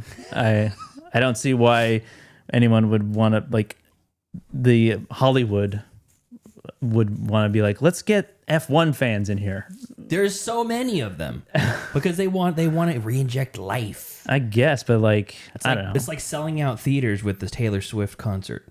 Yeah. People were pissed off about that. It's like, great, bring more people to the movie theater. Remind them that they're there before they go away. Yeah, it's like a weird necessary evil. Yeah. Necessary, I wouldn't call it evil, but it's necessary. Just like, we need the money. It's like when you start playing a video game and you're like, oh man, this game's really fun. And then you realize that the community is super toxic and you're like, ugh. I still like the game though. or a movie, a movie or a TV series you like or something like that, or a band. Yeah. Just a stan culture or whatever. Yeah. But yeah, it was okay, I guess. It's like a B movie for me. The spectacle or like the cinematography and all that wasn't like quite enough. There was a couple moments where, like, during the race scenes were really cool and really fun. Yeah. I really just wanted more of that. They tried to like ham-fist like his like he had an accident years ago and he hasn't been seen in 30 years. And I'm like, we get glimpses of that. Yeah. And I'm like, I don't really care. Like, none of that is really carrying over to his current state. Sure. It's not really affecting him in any way, you know? Like, it doesn't really come into play at all. It's not like, oh, I can't get behind the wheel because I'm going to crash again. Oh, yeah. You know, he doesn't have like trauma like that. Mm-hmm. You know, there are moments where he has like a dream about it. Yeah. But you don't really see the severity. Like, oh, he hurt his back. Yeah. And then you see you see a scar or something. Yeah, he had a serious spinal fusion injury. or something. It's movie Pro Spinal Fusion. Yeah.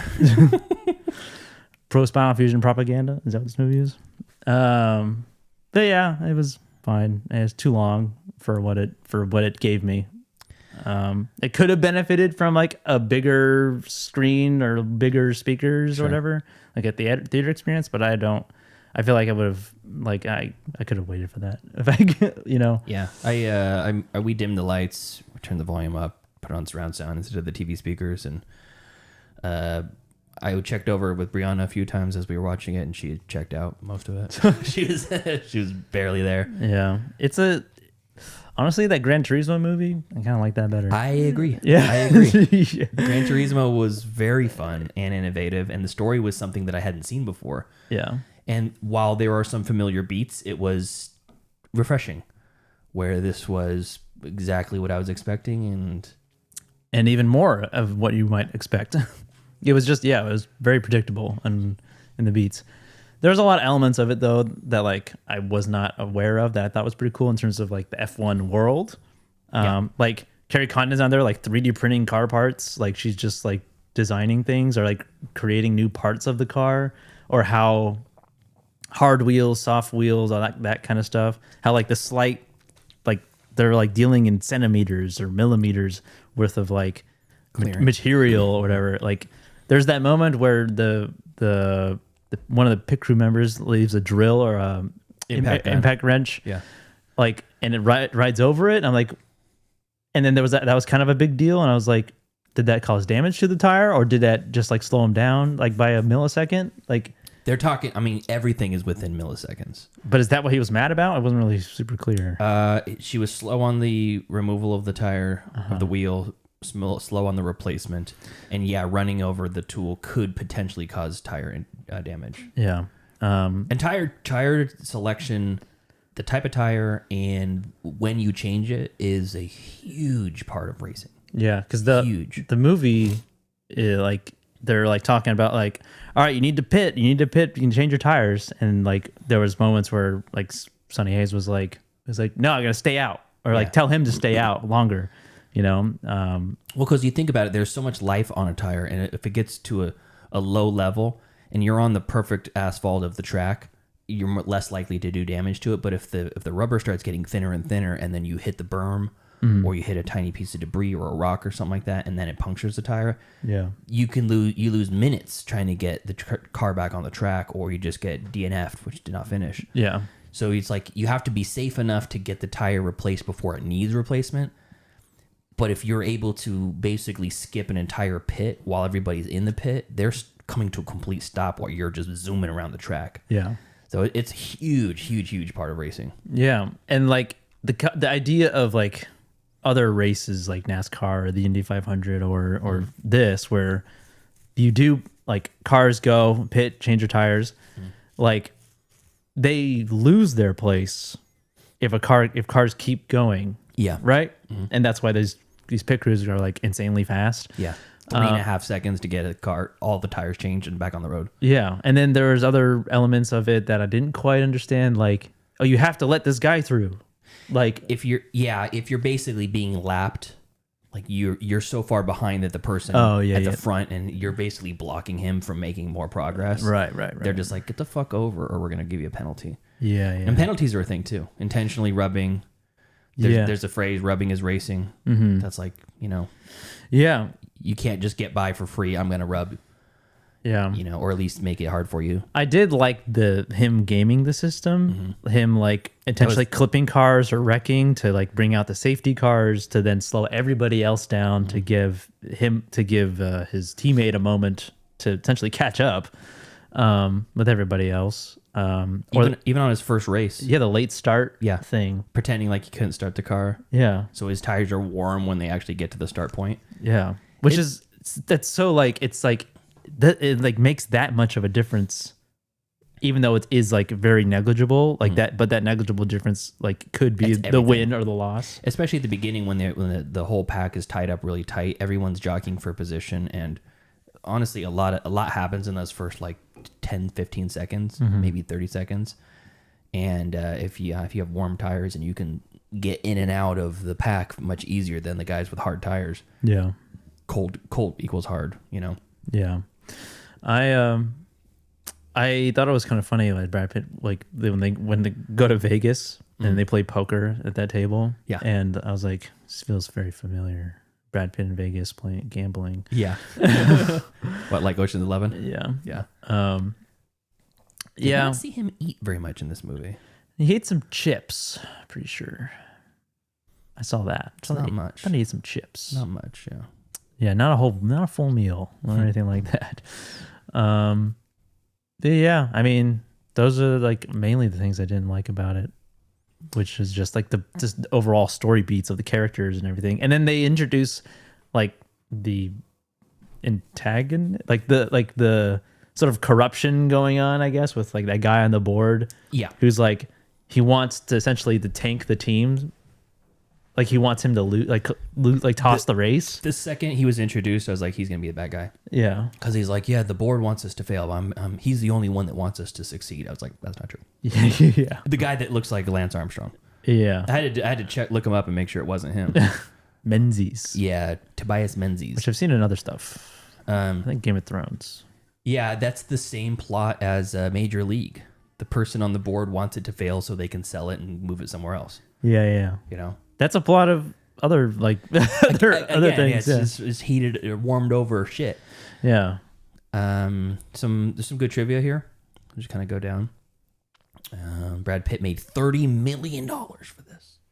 $30 million, biggest salary of his career. I don't know why that some number seems low to me. Really? For him anyway, at this point. Yeah. I mean, he's like probably one of the most recognizable actors on the planet. Him and Tom Cruise, I think. Yeah. I think him, Tom Cruise, Denzel. Yeah. Anybody else you can think of? Tom Hanks. Yeah, Tom Hanks probably. That's a good call. The Rock. Okay, that doesn't count. That doesn't count. He's an igneous figure. He's not a human. So yeah, that's his biggest. And he's worked with Apple TV on movies before. He had Wolves with George Clooney. Wolves. Yeah. George Clooney also. Oh yeah, George Clooney. You're right. It's a good one. Let's see here. He is like, the way his character is treated is very similar to how Tom Cruise's character is treated in Top Gun. Like, it's the same movie. Like, it's the two shots of him like there he is. Yeah. There's the guy. There's the movie star. Yeah. Walking down the street. Yeah, so cool. Yeah. So cool. Shirt unbuttoned a little too far. Yeah, it's like he is a movie star, right? Like he is what you would call like a movie star for sure. Especially at this point in his career. Well, that's why Damien Chazelle casted him for Babylon.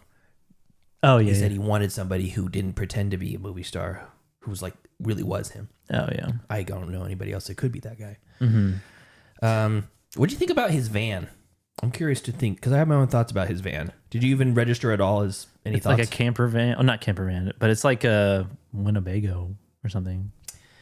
So, first thoughts. Okay. It's Cliff Booth. Kind of, yeah. I feel like Cliff Booth would love that van. Yeah. I didn't really think about the van. Is there something to ponder about the van? A lot, actually. Is this just because he lives in it? For one, when he first gets into the van, when he's driving away from Shea Wiggum with his $5,000 check or whatever for winning. Only $5,000? I know. That's it's whatever. He's a, yeah. Okay. So when he's driving away, you hear him turn the engine on, and boy, does that sound good. That is a healthy sounding engine. Mm-hmm. The first thing when he turned it on, I looked at Brianna. I was like, "That's a healthy car. You hear that? That's a healthy van." And she's like, "Healthy? What does that mean?" I'm like, it just sounds good. Like it's robust. Yeah. The engine is firing on all cylinders, literally and figuratively. And it's also got a solid front axle conversion, which is normally front suspension on most cars and trucks is what you'd call like a double wishbone, upper control arm, lower control arm. You have a steering rack, which is the tie rods that just moves the wheel in and out, and then a knuckle that connects the upper and lower control arm. But they're all mounted to the frame of the truck. Solid front axle is like how a truck has a rear solid axle, just like an axle tube and then leaf springs that hold it in place instead of control arms. Okay. They do the same thing up front. They put a solid front axle up front and then make it a pivoting, almost very similar style, but it's like a 4-wheel drive essentially. You can't do that if it's like not lifted up because you have to make room for all that shit under the car. And that thing was probably, I don't know, 6 or an 8 inch lift on it, with a solid front axle conversion. It was designed to be driven off road and like a real utility vehicle, not just a. Well, when it's driving at the end, when he's on the dunes, or Yeah. I was like, damn, that looks good. Yeah, Like it looks like it it's purpose built is what they call. Yeah. You know, it's like it's not built just to look cool, but it does. But it's also built for it's a purpose built vehicle. Mhm. And I was looking at that, I'm like, God, I would love that. And to most people, it would just look like a old van. Yeah, yeah. But to those in the know, it is a very cool. You would call that like an excursion or an expedition vehicle, because it's got the ability to. It's got like there's the kind of built-in ladder on the side. It's got surfboard storage on the side. It's got the luggage rack on top, and essentially any of those that are essentially designed to be lived out of or lived off road for extended periods of time on an excursion or an expedition. You need to be able to pack that thing full of shit. So you need a little bit of extra horsepower because you're lugging a lot of weight. In theory, you're lugging a lot of heavy supplies that you're going to be living off of for long periods of time. Yeah. And it needs to be able to go places with pretty knobby tires, a big higher suspension for clearance, and a solid front axle does not hurt. And reliable, and the engine sounded fucking good. So I like that's an interesting build, and you can tell that whoever put that as his choice of vehicle, they could have made him and put a shitty ass old Astro van. He's converted to have a bed in the back, because they kind of like talk shit about him, like, oh yeah, you're living in a van. It's a nice van. It's nice. It's built with a purpose, and it's like I could see that guy belongs in that car. So the attention to detail on that I appreciated. Yeah. And then he wins the race. Like he tries to give it to the kid first. Yeah. And he goes, "Go get it, kid." Yeah. And then because they're in like first, second, third place with him and Lewis Hamilton. Yeah. And then the kid and Lewis Hamilton get into a wreck. And then he gets to go ahead to basically win the race. And something that he didn't do or didn't get to do when he was 30 years younger. So that's like his redemption arc for his former life, which we know very little about, other than that he crashed. And then he finishes that, and just like in the beginning of the movie, he just kind of disappears a little bit after saying a couple goodbyes. More dragons to slay. And then, and he goes off to race Baja in Ensenada or Mexico or whatever. Yeah. Which is its own amazing sort of race. Yeah. I could talk about that for a while. And then he's in that scene though, Joseph. What scene? In the final scene where he wins. Oh, okay. There's some foreshadowing where he's talking to Carrie Condon, and she's like, "Why do you do it? You know, what are you chasing?" And he's like, "I know it sounds cheesy, and it doesn't happen often, but when I feel like I'm one with the road and I'm connected, and all the noise of the world drowns out, and it's just silence, me and the road." And I was like, me and Brianna looked at each other, and she goes, how much you want to bet he wins the race? Or at the very least, he's in the final stretch of the race. And all the audio goes quiet. It's zoomed in on just his face driving. He's kind of basically in the zone. He's in the flow, or whatever the hell they want to call it. Is this before the race or after the race? This is in Vegas, when they're connecting in Vegas at some point. So it's before the race. Before the race. Before the final race. It's kind of, it's probably like an hour before the end of the movie. So is this after they banged? Either before, I think it is after, because when they're canoodling after the fact. On the balcony? Yeah. And then Max and JP crash. He's left in the lead, and he gets into the flow state, into the zone. Yeah. And exactly that happened. Yep. And I looked at it. We just kind of shared knowing glances at each other. We're like, that's fucking, you could expect it from an hour ago. We knew it was going to happen. Yeah. It diminished it in that regard because it was so predictable, but it was cool.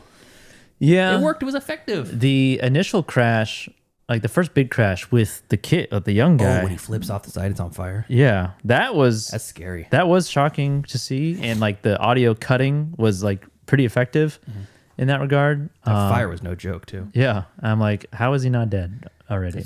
That's why they wear fire suits. Yeah. Those race suits are actually called fire suits.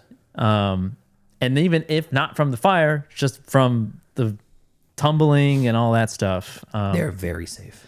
It's very safe cars. It's crazy to to think of that a car like that is considered safe.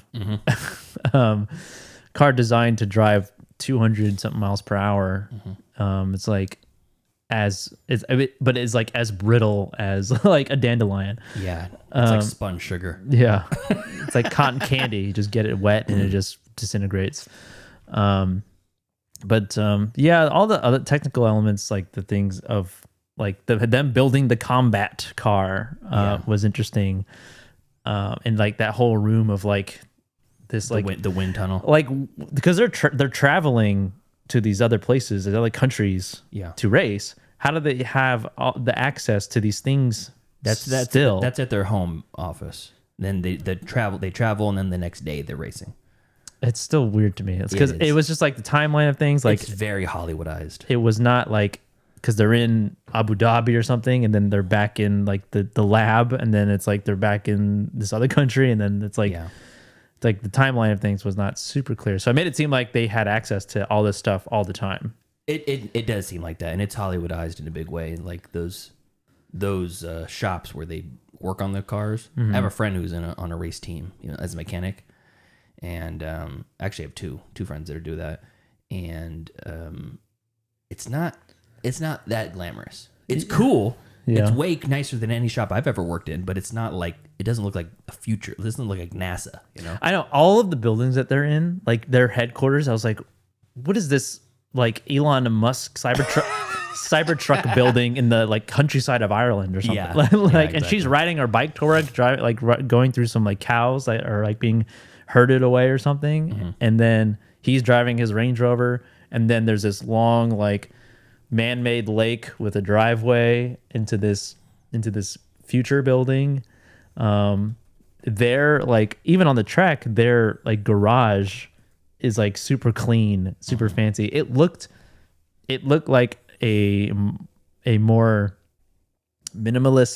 modern minimalist version of the Nostromo when they're eating dinner. Like, yeah. It was like all white padded. There's like the lighting is just perfect. Like it has like this aesthetic.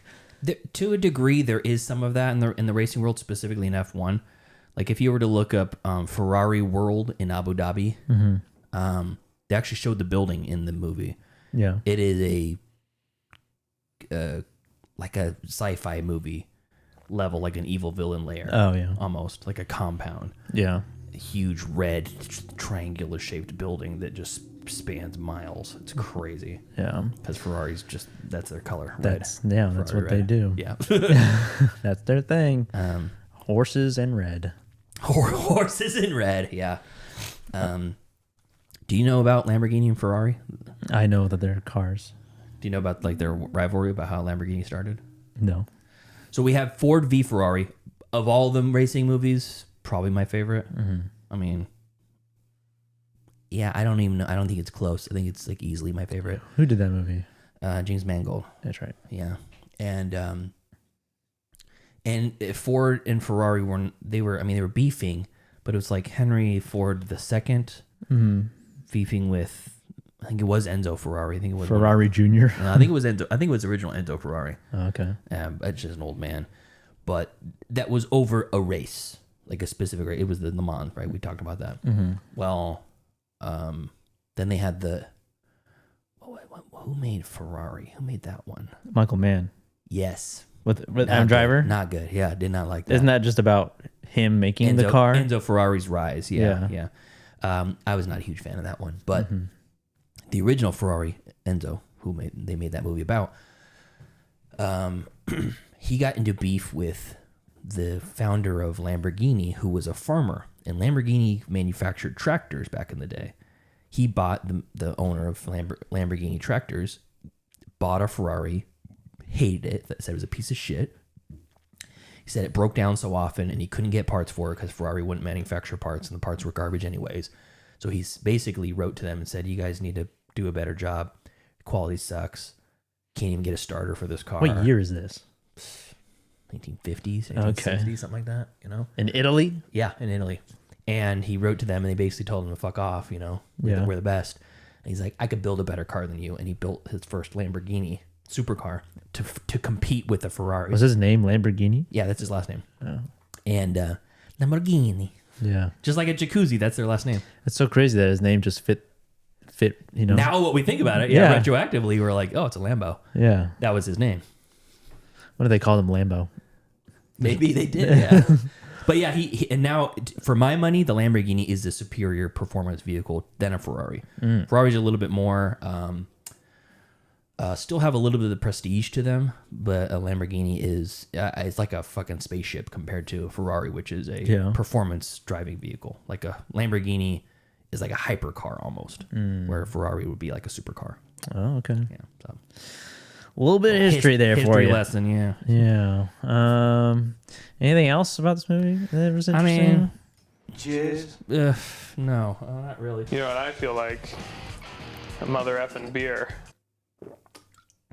Damn right. I wish that the royalty-free rock song that was in the background of that would extend a little further. On the I guess the only last thing I would say is people have said that Joseph Kostansky has conquered the air with the Best Picture nomination with Top Gun Maverick, and how he's conquered the road with the Best Picture nomination for F1 the movie. And next he's going to conquer the water because he's directing Miami Vice.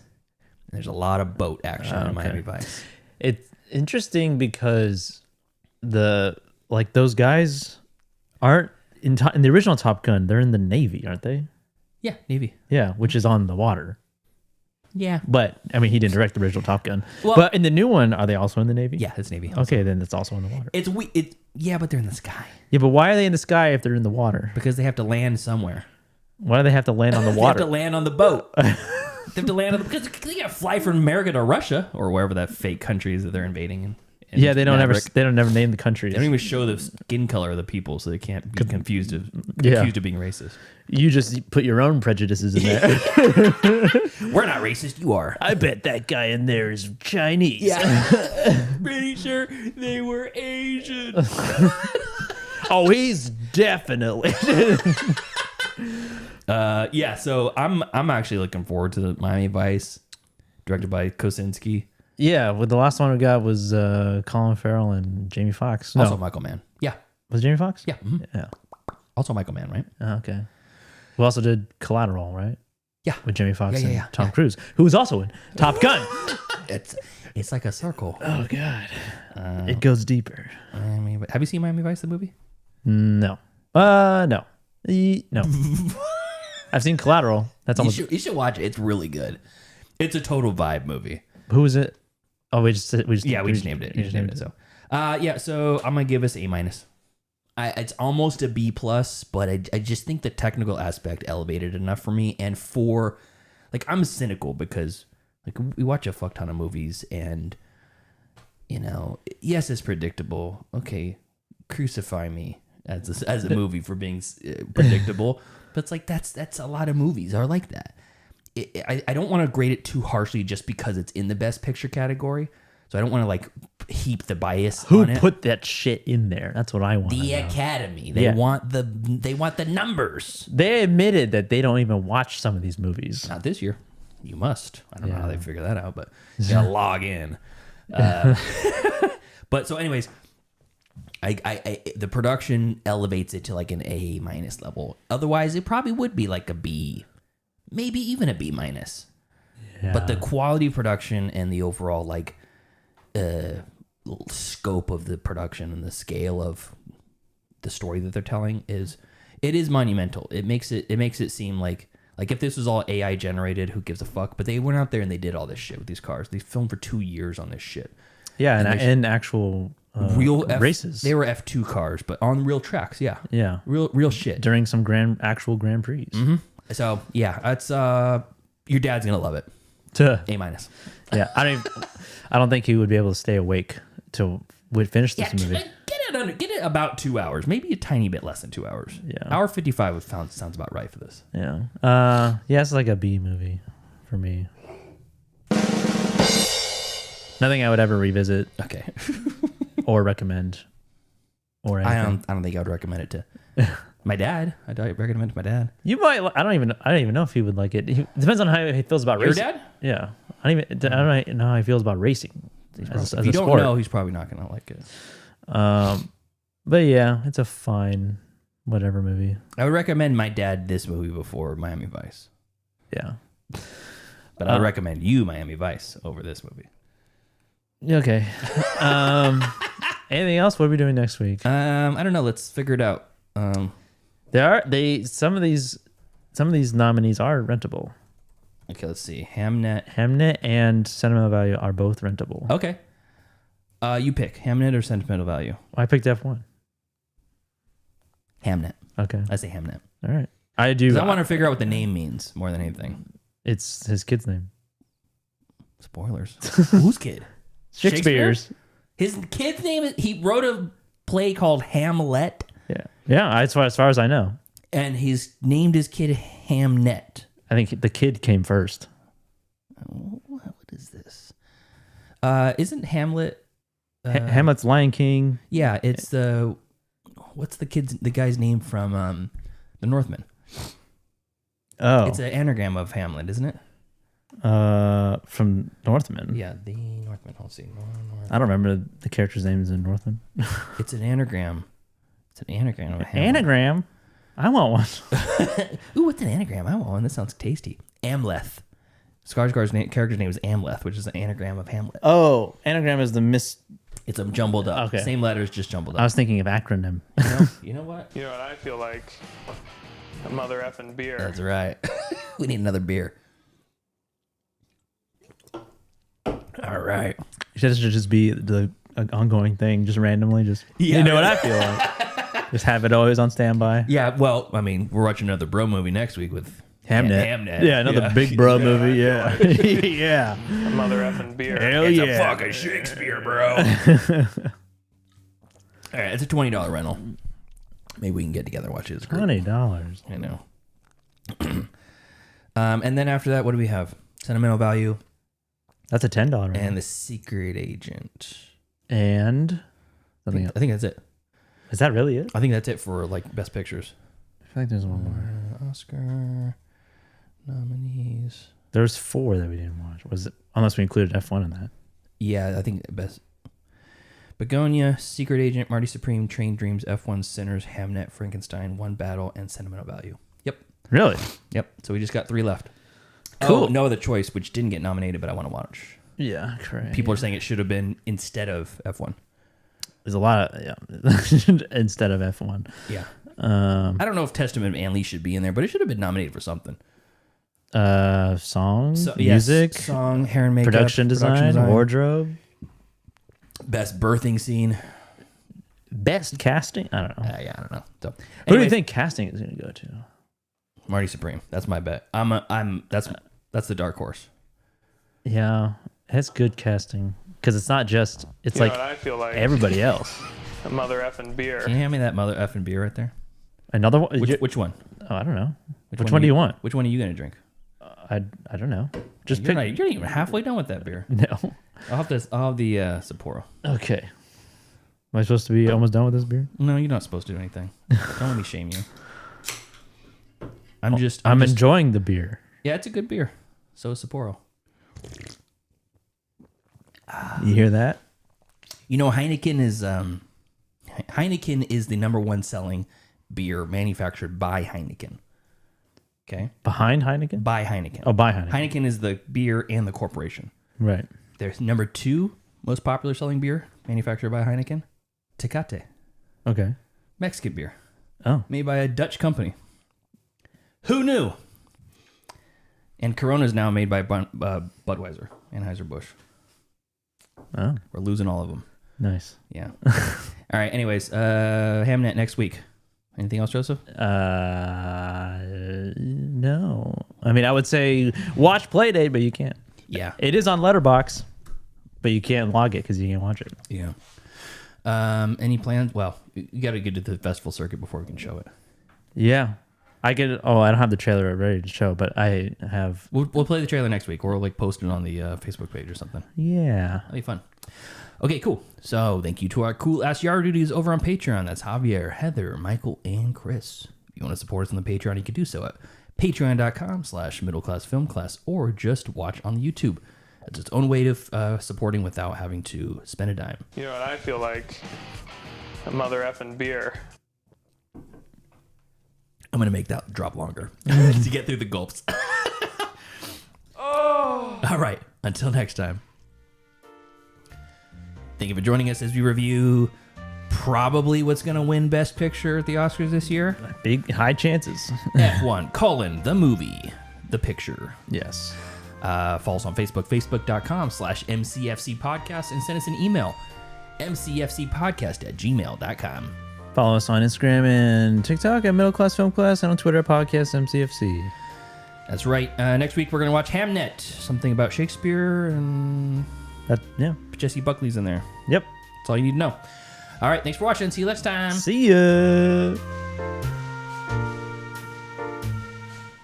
You know what a mother effing beer.